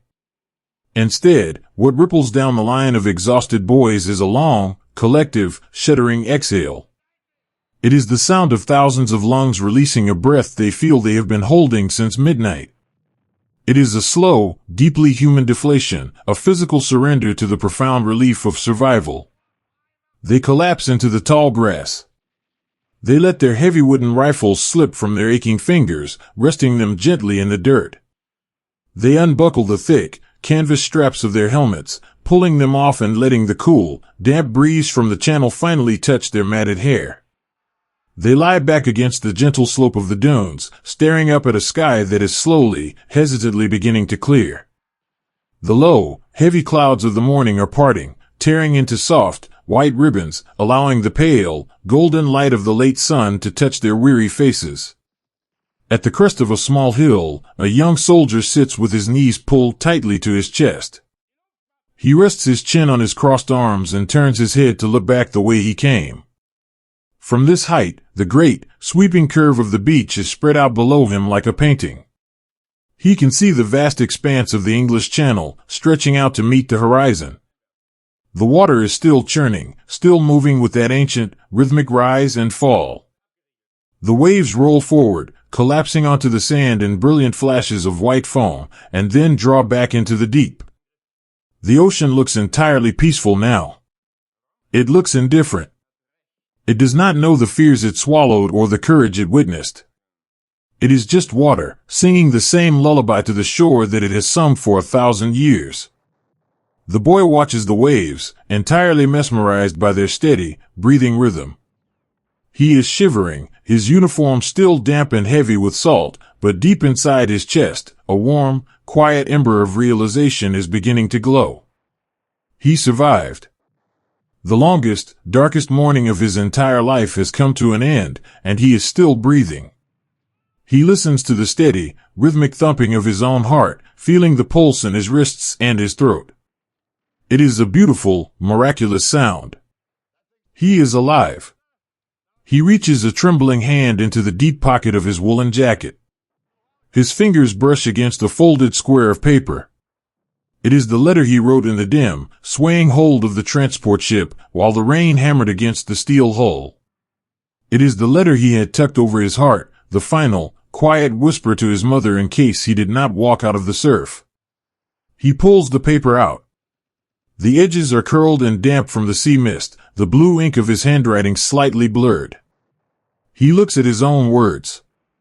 He remembers the cold, heavy stone of dread that had sat in his stomach when he wrote them. But sitting here in the grass, with the afternoon sun warming his shoulders, that stone has entirely vanished. He does not need this letter anymore. He will not send a final goodbye. He takes a slow, deep breath of the sweet, grassy air, and gently tears the damp paper in half. He tears it again, and again, until it is nothing but a handful of soft, blue-stained confetti. He opens his hand, letting the coastal breeze catch the tiny pieces. They flutter away into the seagrass, drifting like small, pale butterflies, carrying the ghosts of his midnight fears away into the wind. He will write his mother a new letter tomorrow. He will tell her about the blooming hedgerows and the French countryside. He will tell her that he is safe. A few yards away, two friends are sitting shoulder to shoulder in the dirt. They have known each other since they were children, entirely inseparable through schoolhouses, summer harvests, and the long, cold train rides to the training camps. They cross the water together, wading through the freezing surf, anchored only by the presence of the other. Now, one of them reaches for his metal canteen. He unscrews the cap with a quiet scrape of aluminum and takes a sip of the stale, warm water. He wipes his mouth with the back of a soot-stained hand and silently passes the canteen to his friend. His friend takes it, their fingers brushing for a brief second. Their eyes meet. The faces looking back at each other are unrecognizable from the boys who boarded the ships just a day ago. They are covered in a thick mask of pale sand, dark charcoal, and dried salt. Deep, dark shadows rest beneath their eyes, born of a profound, soul-deep exhaustion. But in that shared glance, there is a whole universe of unspoken love. There is no need for grand speeches between them. The gentle, silent passing of the water says everything. It says, we are on the other side. We made it through the dark, and we made it together. The friend takes a sip of the water, caps the canteen, and lets his head fall to rest heavily on the other boy's shoulder. The first boy leans his own head against his friend's helmet. They sit there in the soft grass, two exhausted children leaning against each other like tired statues, finding absolute, perfect sanctuary in the simple warmth of a familiar shoulder. As the afternoon stretches on, the character of the world slowly begins to change. The sharp, bitter scent of the sea salt and the damp sand begins to fade, replaced by a new, softer fragrance. It is the smell of the inland earth. Beyond the seawall, the French countryside is waiting. It is a lush, vibrant world that seems entirely untouched by the sorrow of the morning. The narrow dirt paths leading away from the bluffs are lined with towering, ancient hedgerows, thick walls of green leaves and twisting branches. Deep within these hedges, tiny white and pink wildflowers are blooming, completely oblivious to the gray ships anchored in the bay. The air here smells of crushed mint, damp moss, and the sweet, heavy perfume of apple orchards resting in the sun. The medics, those quiet, unarmed guardians of the morning, are finally taking a moment to rest. They sit in the shade of a wide, sprawling oak tree, their heavy canvas satchels resting in the dirt beside them. Their hands are bruised and stained, their backs aching with a dull, continuous throb. They lean against the rough bark of the tree, looking up through the canopy of green leaves at the patches of blue sky above. One of the medics, a boy with a gentle, soft-spoken voice, reaches up and pulls a single, green leaf from a low-hanging branch. He rubs it between his thumb and forefinger, feeling the smooth, waxy texture, smelling the bright, clean scent of the sap. It is such a delicate, perfectly ordinary thing. After hours of tending to the broken edges of the world, this simple, unbroken leaf feels like a holy relic. It is a reminder that the world is still capable of growing beautiful, fragile things. He tucks the leaf carefully into the band of his helmet, a tiny, green badge of life carried forward from the shadows. Slowly, reluctantly, the men begin to realize that they cannot stay in the soft grass forever. The day is waning, and the long road inland is calling. But they do not rise with the frantic, terrified energy of the morning. They stand up slowly, their joints stiff, moving with a quiet, deliberate grace. They help each other to their feet, reaching down with strong, steady hands to pull their brothers up from the dirt. They brush the dry grass from their trousers. They adjust the heavy canvas webbing across their chests, finding a new balance for the weight. They turn their backs to the ocean. They do not look over their shoulders again.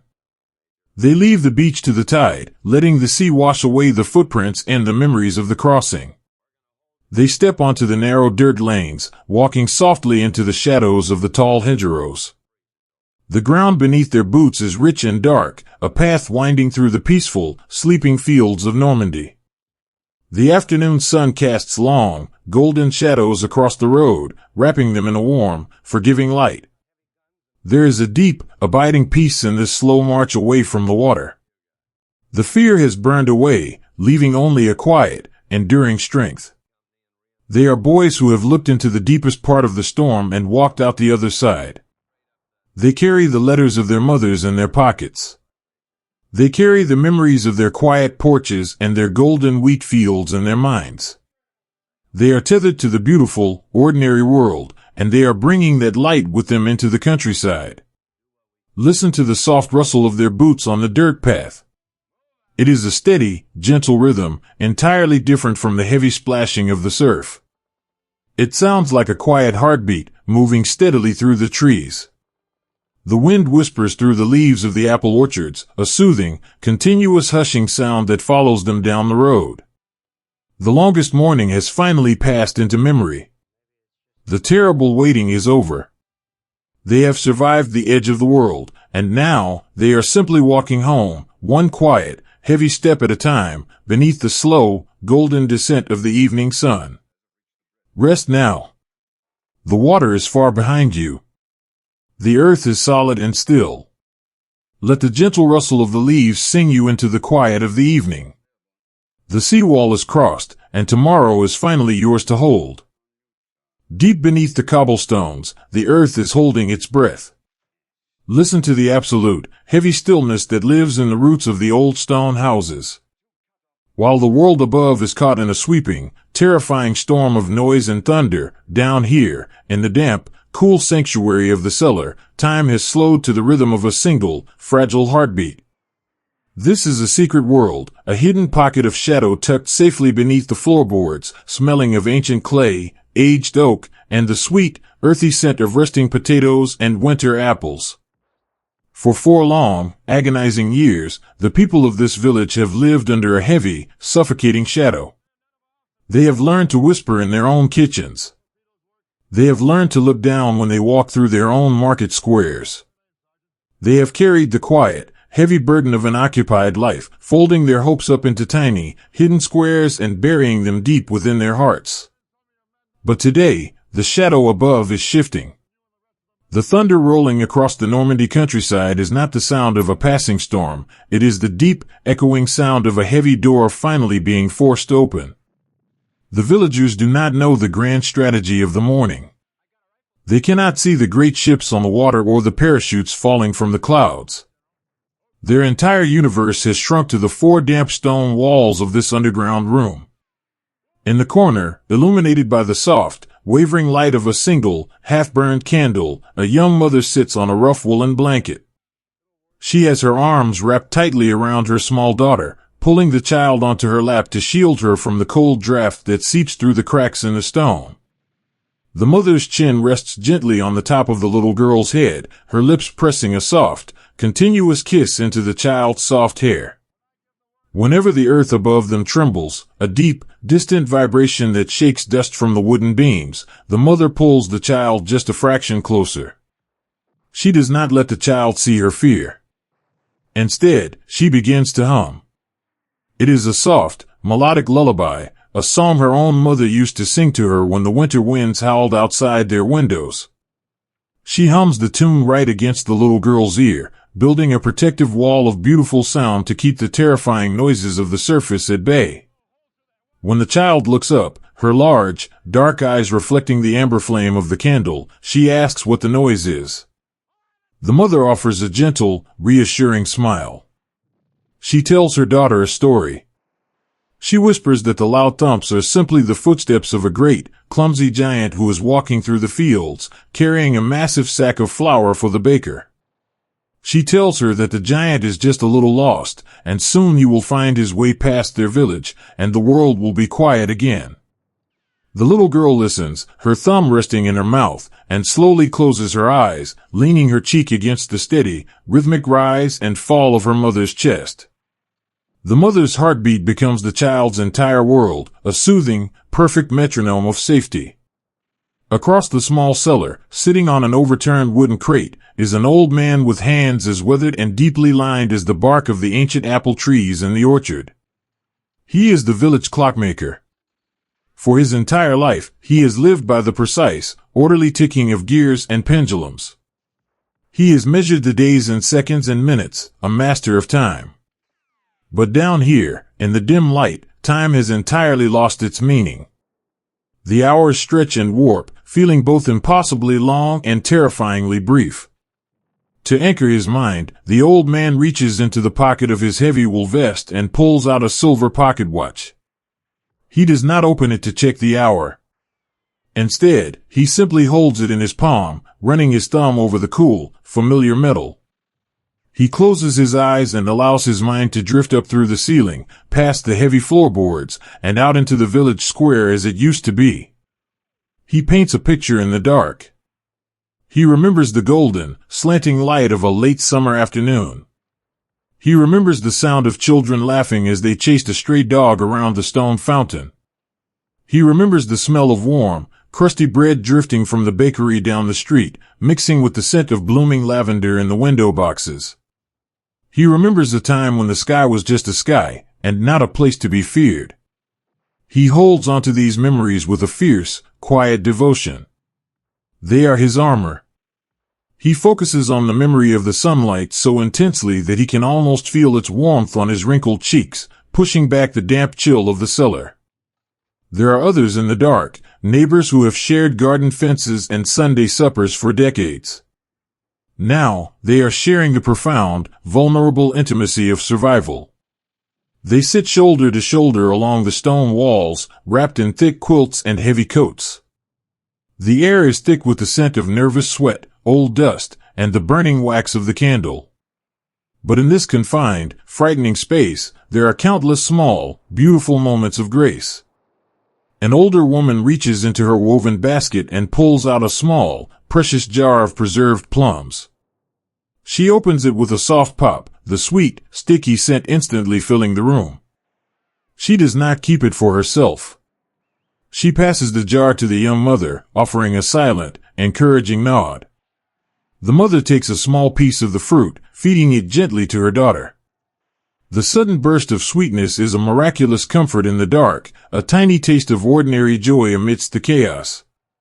Further down the wall, a teenage boy reaches out in the shadows and finds the trembling hand of the girl sitting next to him. They have never spoken more than a shy greeting in the schoolyard, but here, their fingers intertwine.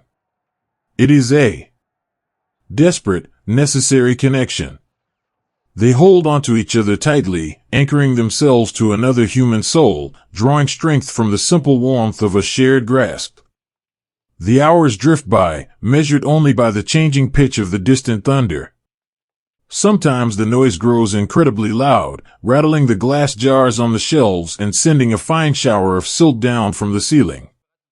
During those moments, the people in the cellar press themselves closer to the earth, closing their eyes, whispering urgent, silent prayers into the collars of their coats. They pray for the walls to hold. They pray for the dawn. And then, very slowly, the texture of the sounds above them begins to change. The deep, rhythmic thumping of the artillery begins to fade, moving further down the coast, like a thunderstorm finally rolling away over the hills. The heavy vibrations in the earth slowly subside. For a few long, breathless minutes, a strange, ringing silence falls over the village. The people in the cellar hold their breath, straining their ears in the gloom. Then, they hear it. Footsteps. They are not the heavy, familiar, perfectly synchronized marching boots of the men who have patrolled their streets for 4 years. These footsteps are different. They are cautious, uneven, moving slowly over the floorboards. They hear the soft crunch of broken glass, the squeak of a heavy gate being pushed open. The sounds are directly above them now, inside their own house. The wood creaks under the weight of strangers. The mother clutches her daughter tighter, her eyes wide with a new, sharp terror. The clockmaker slips his silver watch back into his pocket, his hand resting over his heart. The boy and the girl squeeze their hands together until their knuckles turn white. They do not know who is walking across their kitchen floor. They do not know if the door will open to bring them salvation or sorrow. They are entirely helpless, suspended in a terrible, agonizing moment of waiting. Then, a voice calls out. It is muffled by the heavy wood of the cellar door, but the tone is unmistakable. It is a shout, but it is not a harsh, guttural command. It is a voice filled with a strange, lilting cadence, a flat, drawling language that the villagers have never heard spoken in their homes. It is the voice of a boy from a continent away, calling out into the shadows to see if anyone is hiding. Another voice answers, speaking the same strange, beautiful language. The tone is relaxed, almost exhausted. There is no anger in these voices. The mother lets out a breath she didn't realize she was holding. A single tear escapes her eye, tracing a warm path through the dust on her cheek. The clockmaker bows his head, his shoulders dropping a fraction of an inch as a profound, overwhelming relief washes over him. The wait is over. The giant has passed, and the storm has finally broken. Above them, the heavy iron latch of the cellar door is slowly drawn back. The rusted metal groans with a loud, piercing squeak. The wooden trapdoor is lifted, pulling away from the floor frame. Instantly, a brilliant, blinding shaft of afternoon sunlight pierces the dark of the cellar. It cuts through the gloom like a golden sword, illuminating the swirling dust motes that dance beautifully in the air. The light is so bright, so incredibly pure, that the villagers have to squint, raising their hands to shield their eyes. Silhouetted against that brilliant light, framed by the opening of the door, is the figure of a young man. He is wearing a strange, rounded helmet covered in a net. His uniform is unfamiliar, heavily stained with mud, sand, and charcoal. He looks incredibly tired, his shoulders slumped beneath the weight of his heavy canvas webbing. But as he looks down into the cellar, and his eyes adjust to the dim light, his soot-stained face breaks into a wide, gentle smile. He does not raise his weapon. He simply reaches his hand down into the dark. It is a large hand, covered in a torn, wet leather glove, reaching out across the divide of language, ocean, and war. He speaks a few words that the villagers cannot understand, but the meaning is entirely clear. The tone is soft, reassuring, and full of a profound, shared humanity. "It is safe now," his voice says. "You can come out. The long night is over." The mother is the first to move. She stands up, her legs stiff and trembling, still holding her daughter tightly against her chest. She steps toward the wooden stairs, moving into the warm, golden shaft of light. She reaches out her free hand, and the young soldier grasps it firmly, his grip strong and incredibly gentle. He helps her up the last few steps, pulling her out of the shadows and into the ruined, beautiful world of her own kitchen. One by one, the people in the hidden cellar follow. The old clockmaker steps out into the light, taking a deep, restorative breath of the fresh, sweet air. The young boy and girl emerge, still holding hands, blinking at the bright sky visible through a broken window. They step out into a village that is scarred and broken, the streets littered with stone and dust. But as they look at the young, exhausted boys from across the sea sitting on their garden walls and resting on their front steps, they know that the suffocating shadow has finally been lifted. The air smells of smoke, but it also smells of freedom. It smells of tomorrow. The mother stands in the sunlight, the little girl resting her head against her shoulder. The child looks up at the strange soldier who helped them out of the dark. The soldier reaches into his pocket, pulls out a small, brightly wrapped piece of chocolate, and places it gently in the little girl's hand with a tired, kind wink. The mother closes her eyes and breathes in the afternoon air. The earth is no longer trembling. The giant has walked away. The hidden cellars are empty, and the beautiful, fragile light of a new day has finally come to rest upon the stones of their home. In the quiet embrace of the night, the ancient apple trees hold tiny, glowing lanterns in their branches, standing like silent guardians over the sleeping boys below. Listen to the gentle, rhythmic rustle of the leaves. The heavy, deafening roar of the beaches is miles away now, left behind in the cold surf and the shifting sand. Here, behind the thick, towering green hedgerows, the earth has offered a profound and beautiful sanctuary.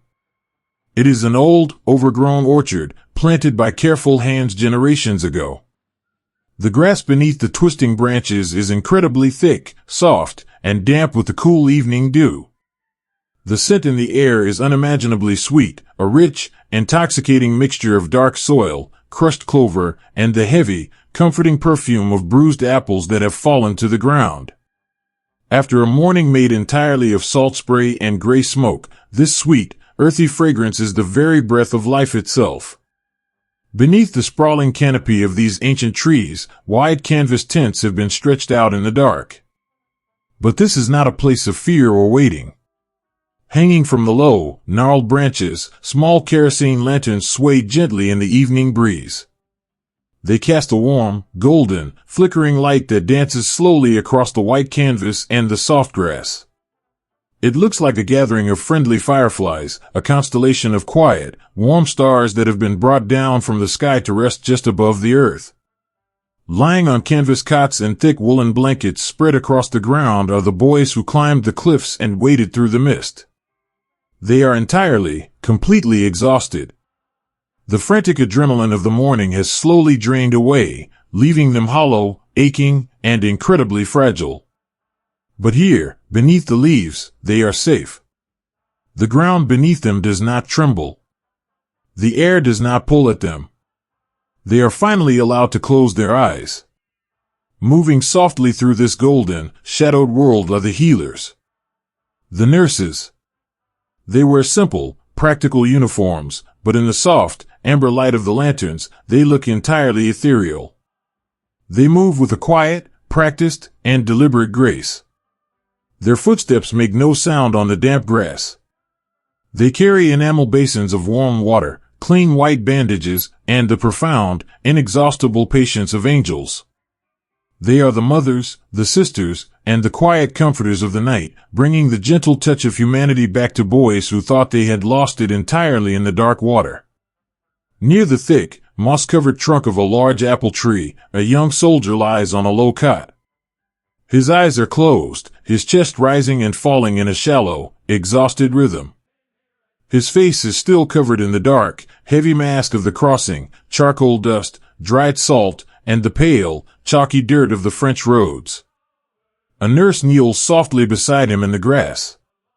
She does not wake him with a loud voice. She does not rush.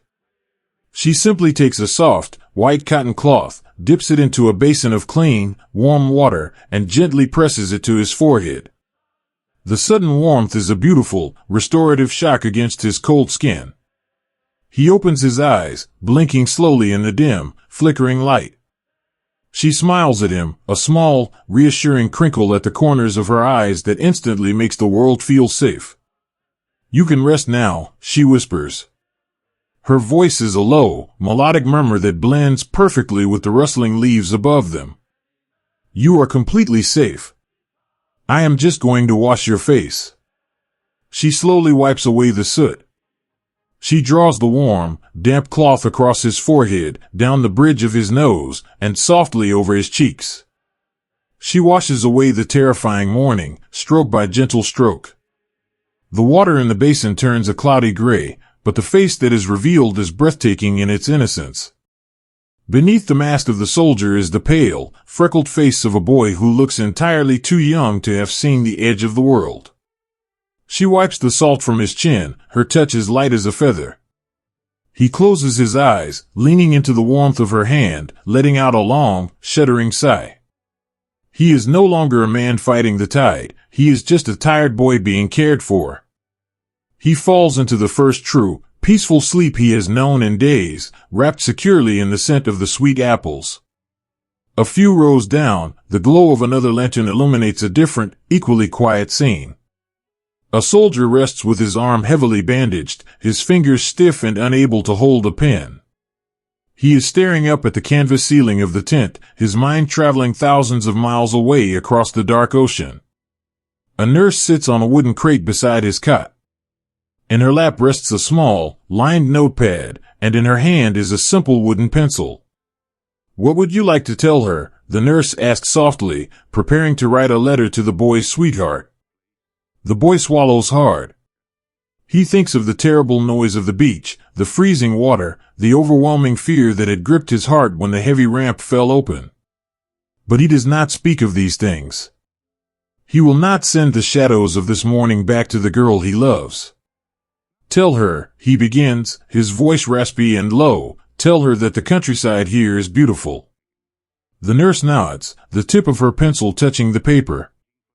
"Tell her it smells just like the apple orchard behind her father's house in the late summer," he whispers. "Tell her the stars are out, and that I am resting in a soft bed. Tell her that I am being looked after by very kind people, and she doesn't need to worry about me at all. The nurse writes down every single word. She forms the cursive letters with slow, deliberate care, pouring all of her own gentle compassion into the strokes of the graphite. She is not simply taking dictation, she is building a fragile bridge of paper and ink, carrying the boy's heart safely back to his sweetheart's hands. She listens to the rhythm of his breathing, waiting patiently when he pauses to find the right, comforting words. Tell her I love her, he finally says, his voice thick with emotion. And that I will see her soon. I have it all right here, the nurse promises, folding the paper carefully and slipping it into a small envelope. It will go out on the very first ship tomorrow. She will know you are safe.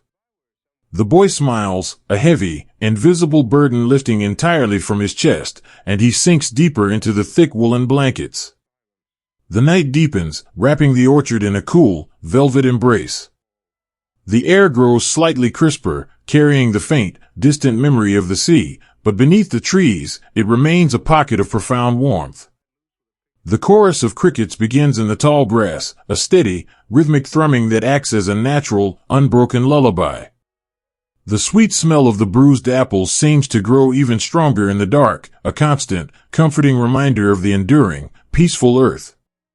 Sometimes, the healing in this orchard does not require warm water or written words. Sometimes, the most powerful medicine is simply a shared silence.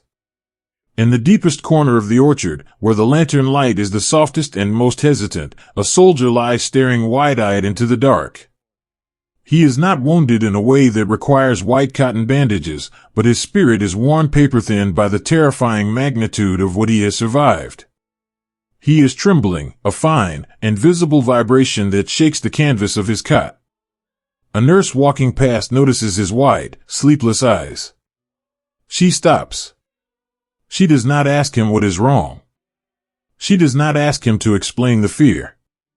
She knows that some shadows are simply too large to speak of, and that words are often too heavy to carry. She walks quietly over to his side, pulls up a small, wooden stool, and sits down. She reaches out and gently takes his rough, dirt-stained hand in her own. Her hands are small, but they are incredibly warm, firm, and steady. She does not say a single word. She simply sits with him in the dim light, holding his hand, offering her physical presence as a silent, unwavering anchor. For a very long time, there is only the sound of the wind moving through the apple trees and the distant chirping of the crickets. But slowly, beautifully, the trembling in his fingers begins to subside. The terrible, racing beat of his heart begins to slow down, matching the calm, steady rhythm of her own breathing. He holds onto her hand as if it is a lifeline thrown into a dark, stormy sea. She rubs her thumb in slow, soothing circles over the back of his knuckles. It is a profound, holy transfer of peace.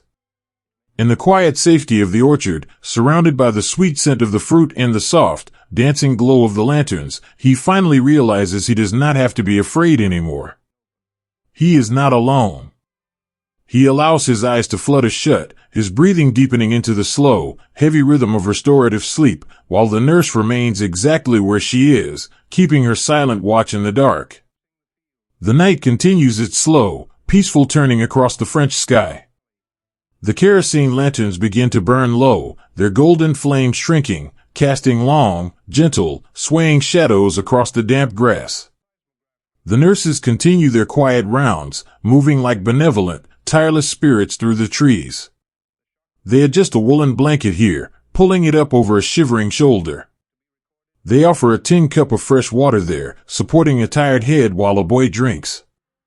They touch a feverish forehead. They smile in the gloom. They are the keepers of peace on a day that knew only chaos. They have transformed a simple patch of earth into a cathedral of healing, using nothing but warm water, soft voices, and the boundless capacity of their own gentle hearts. Let the boys sleep now. Let the soft, dark earth hold them securely. Let the sweet, heavy scent of the crushed apples fill their minds with beautiful, ordinary dreams of home. The terrifying morning is gone, the thundering beaches are far away, And here, beneath the whispering branches of the old trees, there is only the beautiful, profound, and restorative quiet of the night. The sea breathes a long, slow sigh against the iron hull of the returning ship, carrying it gently away from the edge of the world and back into the quiet past. Listen to the water falling away from the great steel bow. The violent, churning storms of the morning have entirely exhausted themselves, leaving the English Channel beautifully, perfectly calm. The dark water stretches out in every direction, a vast, smooth mirror of obsidian and deep violet, catching the first, pale silver reflections of the evening stars. The ship is moving slowly, its massive engines humming a deep, resonant lullaby that vibrates softly through the heavy floorboards. It is a steady, rhythmic heartbeat, a comforting, mechanical purr that speaks of safety and distance and the long, peaceful journey home. But down below the waterline, deep inside the cavernous belly of the ship, the true story of the evening is not found in the sound of the engines. It is found in the profound, overwhelming silence of the hold. Just hours ago, this massive steel room was breathing. It was packed so tightly with young men that the air was thick with the heat of their bodies, the damp smell of their woolen uniforms, and the sharp, metallic scent of nervous anticipation. It was a space vibrating with life, with hushed, frantic whispers, the soft shuffling of heavy boots, the clicking of rifle bolts, and the quiet, desperate murmurs of prayers spoken into the dark. Now, the air is perfectly still. It is cool and clean, smelling only of the salt sea and the polished iron bulkheads. The dim, amber bulbs hanging from the caged fixtures on the ceiling cast a soft, golden, twilight glow over the empty room. The space is dominated by the bunks. They rise in tall, neat tiers, stretching out in long, perfectly parallel rows that seem to vanish into the shadows at the far end of the hold. They are simple things, just thick squares of heavy canvas stretched tightly over frames of cold metal piping. But in the soft, flickering light of the evening, they look like a vast, silent forest of monuments. They are entirely empty, but they are not abandoned. Before the boys had gathered their heavy canvas packs, before they had painted their faces with charcoal, before they had stepped out into the freezing, waist-deep water of the dawn, they had done something incredibly simple and profoundly beautiful. They had made their beds. Every single heavy, scratchy woolen blanket is folded with absolute, meticulous precision. The edges are tucked tightly beneath the thin, hard pillows. The corners are perfectly squared, pulled taut against the canvas. It is a heartbreaking display of ordinary discipline, a quiet, domestic ritual performed by hands that were trembling with the fear of the unknown. In the face of an incomprehensible, world-shattering storm, these young men had paused to smooth the wrinkles from their blankets. They had left their small, temporary homes exactly as they found them, a final, beautiful gesture of order and grace before walking into the chaos. A young sailor moves slowly down the narrow aisle between the stacked cots. He is a boy himself, wearing a heavy, dark blue sweater rolled up to his elbows. His job is to inspect the hold, to ensure the bulkheads are secure for the return voyage. But he does not walk with the brisk, heavy step of an inspector. He walks softly, the rubber soles of his canvas shoes making no sound against the steel deck. He moves like a caretaker walking through a quiet, ancient cathedral after the congregation has gone home. He trails his fingers lightly along the cold metal poles of the bunks as he walks. He is reading the silence. He remembers the faces of the boys who occupied these small squares of space just last night. He remembers the thick haze of cigarette smoke that hung near the ceiling, twisting and dancing in the amber light. He stops beside a lower bunk near the center of the hold. He looks down at the perfectly flat, gray wool blanket. Last night, a boy from a small, dusty farming town had sat on this exact spot. The sailor remembers him because the boy's hands had been shaking so violently that he could not thread the thick canvas laces of his boots. The sailor had knelt on the cold steel floor, brushed the boy's hands gently away, and tied the boots for him. They had not spoken a word. The boy had simply offered a small, terrified, deeply grateful smile, a smile the sailor knows he will carry behind his eyes for the rest of his life. The sailor reaches out and gently smooths an invisible wrinkle from the foot of the blanket. He knows, with a quiet, heavy certainty, that the boy with the trembling hands is not coming back to claim this bed. The boy is sleeping on the French shore now, wrapped in the roots of the seagrass and the soft, damp earth of the apple orchards. The sailor rests his hand on the canvas for a long moment, pressing his warmth into the fabric, leaving a silent, beautiful blessing in the empty space. As he continues his slow walk down the aisle, the sailor begins to notice the tiny, fragile artifacts left behind in the dark. Tucked neatly under the edge of a pillow on a middle bunk is a worn, paperback novel. The cover is faded, the spine cracked and soft from being folded back 100 times. The sailor gently pulls it out. It is a story of cowboys and wide, open plains, a story of a world entirely removed from the cold salt and the gray mist. The page is marked with a single, dry blade of sweetgrass. The boy who read this book had escaped into its pages during the agonizing hours of the delay, finding a quiet sanctuary in the imagined sun of a fictional desert. The sailor does not open the book to read the words. He carefully slides it back beneath the pillow, placing it exactly where the boy had left it. It is a sacred relic of a peaceful mind, and it belongs to the bunk. A few rows down, resting on the gray wool of another cot, is a tiny, silver tin of peppermint candies. The lid is slightly ajar. Beside it is a perfectly stacked deck of playing cards, the edges soft and gray from anxious thumbs. And on the top bunk, wedged between the metal pipe and the canvas, is a letter. It is folded in half, the blue ink of the handwriting visible through the thin, inexpensive paper. The sailor stops, his eyes resting on the letter. He feels a sudden, profound ache in the very center of his chest. He knows what that letter says. He knows it speaks of the weather, and the garden, and the quiet, desperate hope of returning home. He knows it was placed there in the frantic, terrifying moments before the heavy doors opened, left behind so it would not be destroyed by the salt water of the channel. The sailor does not touch the letter. He leaves it resting in the shadows, a quiet, unfinished conversation between a boy and the people he loved. He steps back, bowing his head slightly, honoring the beautiful, private world contained within that single piece of folded paper. High above the silent hold, in the warm, brightly lit space of the ship's galley, an older man is standing at a deep aluminum sink.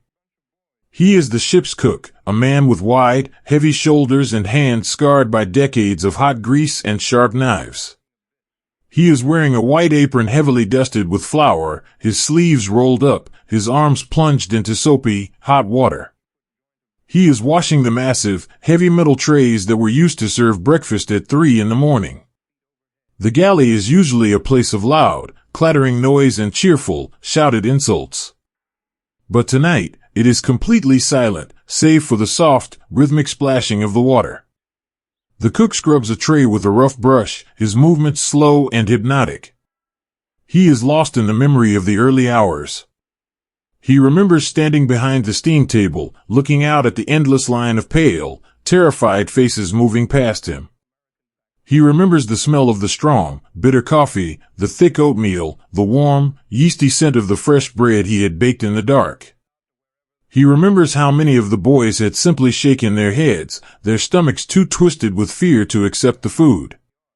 But he also remembers the boy with the bright red hair and the constellation of freckles across his nose. The boy who had smiled, a genuine, surprisingly bright smile, and asked for an extra spoonful of sugar in his coffee. The cook had given him 3.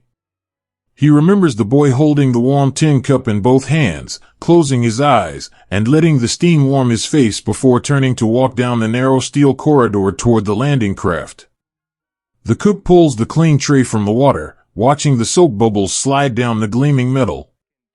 A single, heavy tear slips from his eye, running down his lined cheek and falling silently into the suds.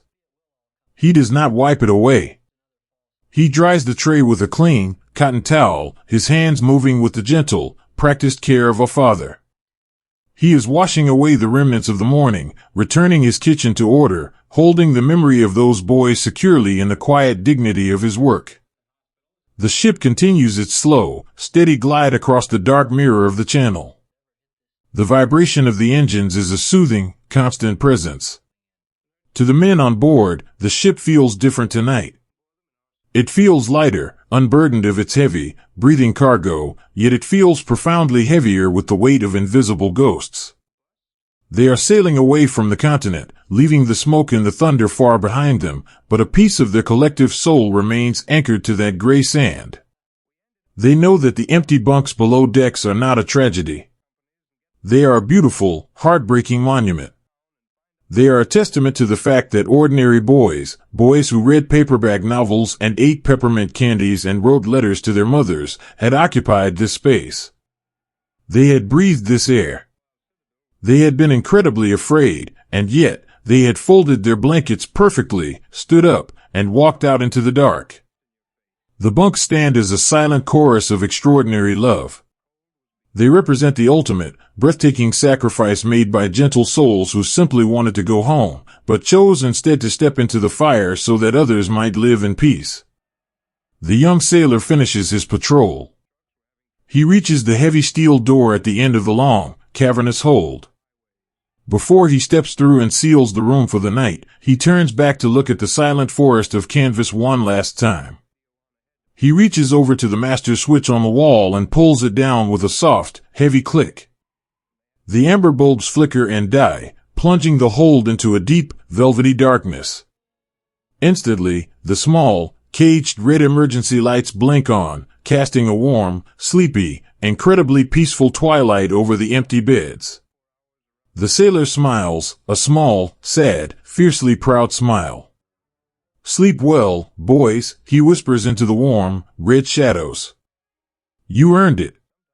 Sleep well." He steps through the bulkhead, closing the heavy steel door behind him with a definitive, ringing thud, securing the latch. The hold is left to the quiet rhythm of the sea. The ship rolls gently, a cradle rocking in the dark.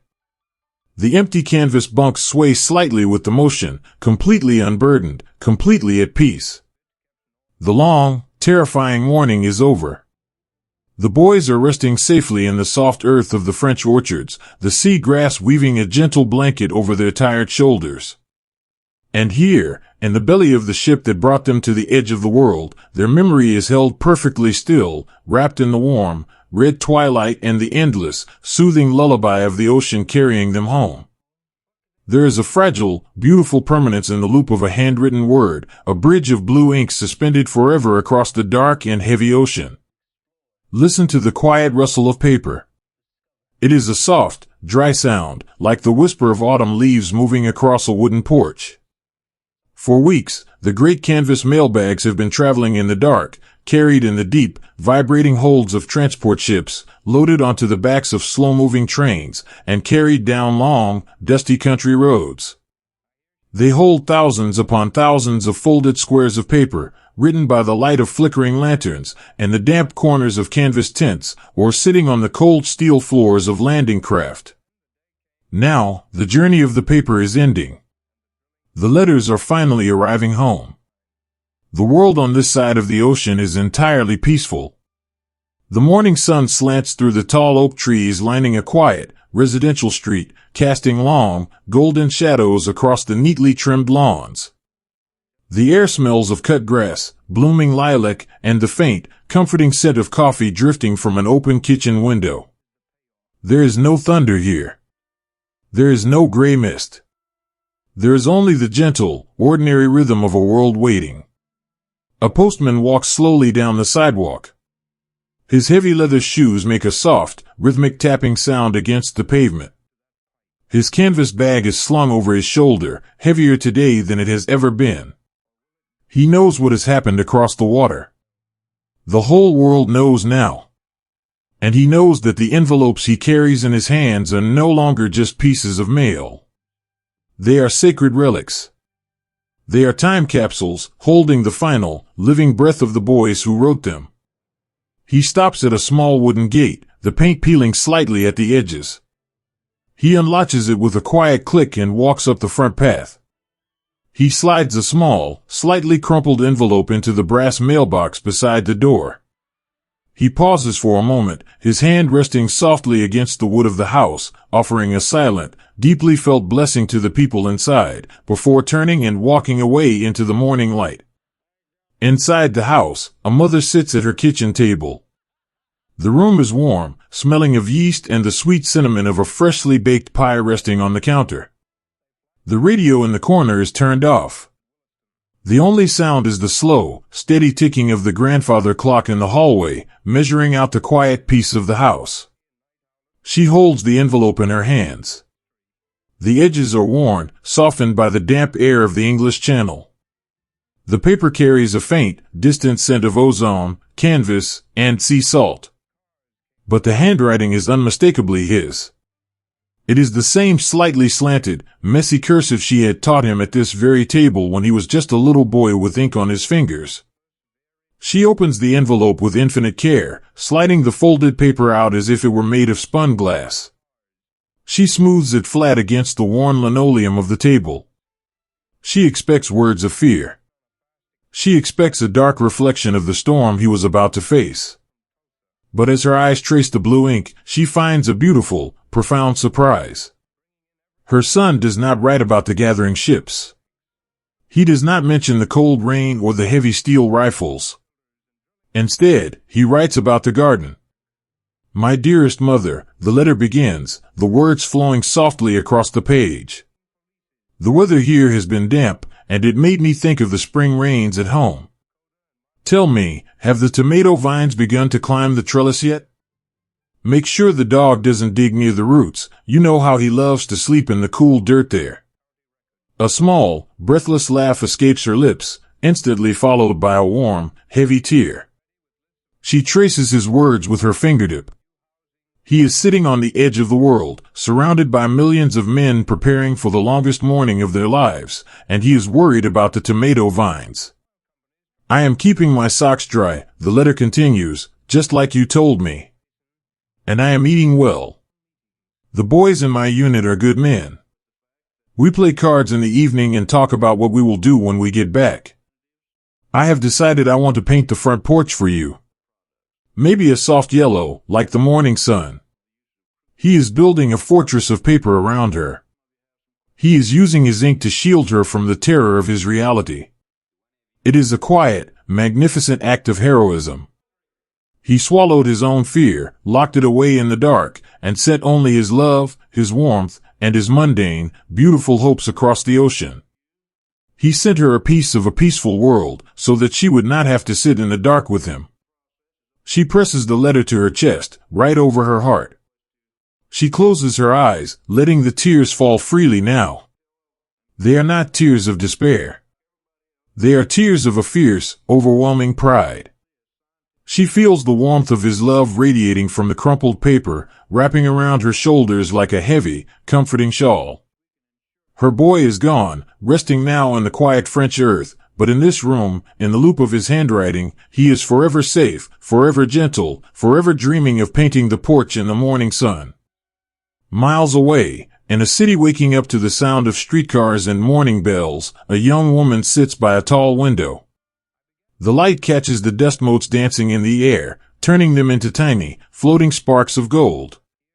She holds a letter that is deeply smudged. A single drop of water had fallen onto the page while he was writing it, blurring the ink of a single word. She touches the smudge gently. Was it a drop of rain from the English sky? Was it the sea spray from a rocking boat? Or was it a tear that fell from his own eye in the deep hours of the night? She will never know. But that small imperfection makes the letter incredibly, profoundly human. It bridges the impossible distance between them, allowing her to feel the presence of the boy who held the pen. She reads the letter in the quiet sunlight. He writes about the dress she wore to the summer dance, the one the color of pale lavender. He writes about how the music sounded, drifting out over the warm evening air, and how perfectly her hand fit inside his. He tells her that whenever the waiting gets too heavy, he simply closes his eyes and listens for the sound of that music. I am carrying you with me. He writes, the words slightly uneven as if written in the dark. No matter how far I have to walk, or how cold the wind gets, I am carrying the memory of that summer night in my pocket. It is the brightest thing I have. Wait for me. We will dance again. She lowers the paper, resting her forehead against the cool glass of the window. The grief is a vast, silent ocean inside her, but the letter is a strong, sturdy boat. It keeps her afloat. He did not leave her with the terrible, chaotic noise of the beach. He left her with the music of a summer dance. He gifted her a memory perfectly preserved in blue ink, an eternal summer that no winter storm can ever wash away. She carefully folds the letter and places it inside a small wooden box on her dresser, a sacred treasury of a love that will simply never grow old. In the quiet, dusty corner of a cluttered workshop, an older man sits on a wooden stool. The air smells of machine oil, sawdust, and old leather. The walls are lined with tools, hung with meticulous, loving precision. This is a place of fixing things, a place of quiet, methodical work. But the man is not working today. His large, calloused hands that can rebuild an engine from entirely broken parts, are holding a small, delicate sheet of paper. He holds it with a reverence that borders on holy. It is a letter from his son. It is written on the back of a discarded military form, the only paper the boy could find in the chaotic hours before the crossing. The boy does not write about courage or duty. He writes to his father as if he is just sitting on the workbench beside him. Dad, the messy scrawl reads, I've been thinking about the old truck in the barn. When I get back, we need to completely rebuild the carburetor. I think the float valve is sticking, just like you said it would. Don't touch it until I get there. We'll do it together. The father traces the shape of the letters with a thumb thick from years of hard labor. He lets out a slow, trembling breath that sounds like the sigh of an old, tired mountain. I remembered what you told me, the letter finishes. You told me to keep my head down and to look after the boy standing next to me. I'm doing that, Dad. I'm trying to be the kind of man you raised me to be. I love you. The father closes his eyes, leaning forward until his forehead rests against the edge of the heavy wooden workbench. The silence in the workshop is profound, broken only by the soft, ragged sound of a strong man quietly weeping. But beneath the terrible, crushing weight of his loss, there is a foundation of absolute, unshakable pride. His boy had faced the end of the world, and in his final moments, he was thinking of fixing an old truck with his father. He was thinking of being a good man. The father carefully folds the paper. He will not place it in a drawer or hide it in a box. He slides it into the breast pocket of his denim work shirt, right over his heart. He will carry it with him every single day. He will let the words beat in time with his own chest, keeping the spirit of his son alive in the quiet, dusty air of the workshop. These letters, thousands of them, are settling like soft snow over the grieving world. They are arriving in farmhouses on the wide, open plains, and small apartments above bustling city streets, and in quiet cottages nestled in the rolling green hills. They are the final, beautiful exhale of a generation of boys who were asked to carry the weight of the entire world on their young shoulders. They could have written pages filled with the horror they saw gathering on the horizon. They could have unburdened their terrifying fears onto the people they loved. But they did not. They chose, in their final hours, to be protectors. They used their ink to build a wall of beautiful, ordinary things between their families and the storm. They wrote of sweethearts and tomato vines, of old dogs and summer dances, of broken carburetors and painted porches. They wrapped their terrifying reality in the soft, comforting fabric of mundane life. It is an act of love so profound, so deeply selfless, that it transcends the boundaries of the paper it is written on. As the evening sun slowly dips below the horizon, painting the quiet streets in shades of soft lavender and deep gold, the houses grow still. The letters are read, and read again, until the creases are worn soft and the words are memorized by heart. They are tucked under pillows. They are placed inside family Bibles. They are held tightly in the hands of people who are drifting off to sleep. The paper is fragile. It will eventually yellow with age, and the blue ink will slowly fade into the grain. But the love captured within those lines is entirely indestructible. The boys are resting far away now, lulled to sleep by the rhythm of the French tide. But they are not entirely gone. They are alive in the smell of the damp earth in the garden. They are alive in the ticking of the grandfather clock. They are alive in the golden dust motes dancing in the afternoon sun, and in the quiet, comforting hum of a summer evening. Listen to the rustle of the paper one last time. It is the sound of a promise perfectly kept. It is the sound of a boy leaning across the vast, dark ocean, whispering into the quiet safety of his own home. I am here, the ink says, glowing softly in the twilight. I am safe. The storm is over. And I love you, always. The tide has a very long memory, but tonight, it only wants to sleep. Listen to the water as it touches the shore. It is a slow, gentle exhalation, a delicate ribbon of foam unfurling against the smooth, damp sand. The English Channel is calm now. The terrible, churning gray waters of the past have dissolved into a beautiful, deep blue, reflecting the vast and quiet sky. The waves do not crash, they simply arrive, softly and rhythmically, smoothing out the footprints of the day before drawing back into the quiet deep. If you walk along this sweeping coastline today, you will feel the profound, heavy peace that has settled over the earth. The beaches of Normandy are no longer a jagged edge of the world. They have been given back to the simple, beautiful rhythm of ordinary life. During the day, the sand is warm. Families lay out brightly colored towels. Children with plastic buckets and small wooden spades build castles near the water's edge, their high, musical laughter carrying on the coastal breeze. They run through the shallow surf, splashing and playing, entirely untroubled by the shadows of history. And that is exactly as it should be. The boys who stepped out of the freezing water all those years ago did not fight so that this beach would remain a monument to sorrow. They fought so that children could build sandcastles in the sun. They fought so that the world could be soft again. Now, as the late afternoon sun begins its slow descent, the families pack up their things and head back to the quiet villages. The beach empties, leaving only the long, elegant shadows and the whispering wind. Up on the bluffs, the sea grass sways in a gentle, hypnotic waltz.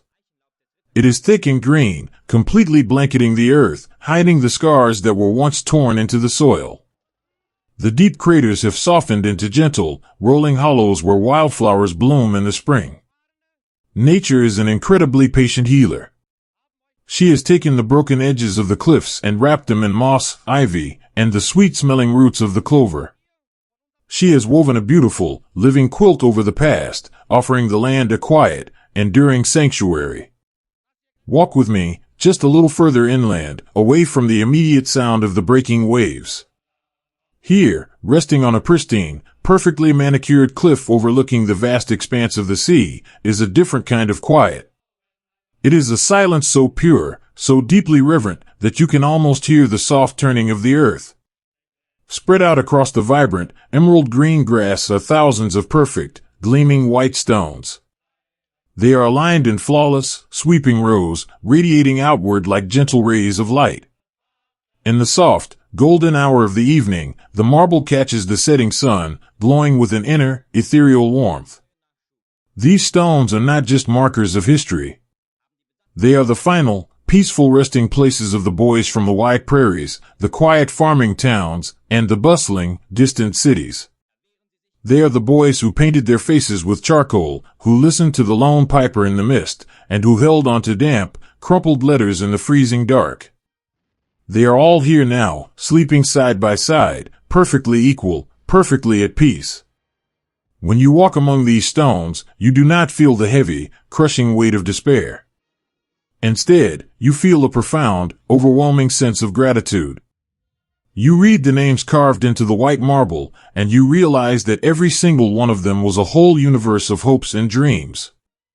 There were boys who loved the smell of autumn rain, boys who wanted to fix old cars with their fathers, boys who simply wanted to marry the girl in the lavender dress and sit on a painted porch. They gave up all of their tomorrows so that the rest of the world could have today. A gentle breeze drifts through the tall pine trees lining the edge of the cemetery. It rustles the leaves with a sound like a collective, whispered sigh. It feels as though the spirits of these young men are resting comfortably in the branches, watching the sun dip lower into the ocean, content in the knowledge that their work is entirely, permanently done. Imagine them now, free from the heavy wool uniforms and the terrifying noise of the morning. Imagine them walking together through the quiet, sun-dappled apple orchards of the French countryside, finally unburdened. They are sharing a warm cup of tea. They are listening to the music of a Highland pipe carried on the wind. They are reading the letters from home, no longer by the dim light of a kerosene lantern, but in the bright, beautiful light of eternity. Sometimes, a visitor will stop by a specific stone. An older man, perhaps, leaning heavily on a wooden cane. He will reach into his pocket and pull out a small, smooth pebble, placing it gently on top of the white marble. It is an ancient, beautiful tradition, a quiet way of saying, I have been here. I have remembered you. You are not alone. He rests his hand on the stone for a moment, feeling the warmth of the sun baked into the marble, and then he slowly walks away, leaving the boy to his rest. The sun is touching the horizon now. The sky above the English Channel is transforming into a breathtaking masterpiece of watercolor hues.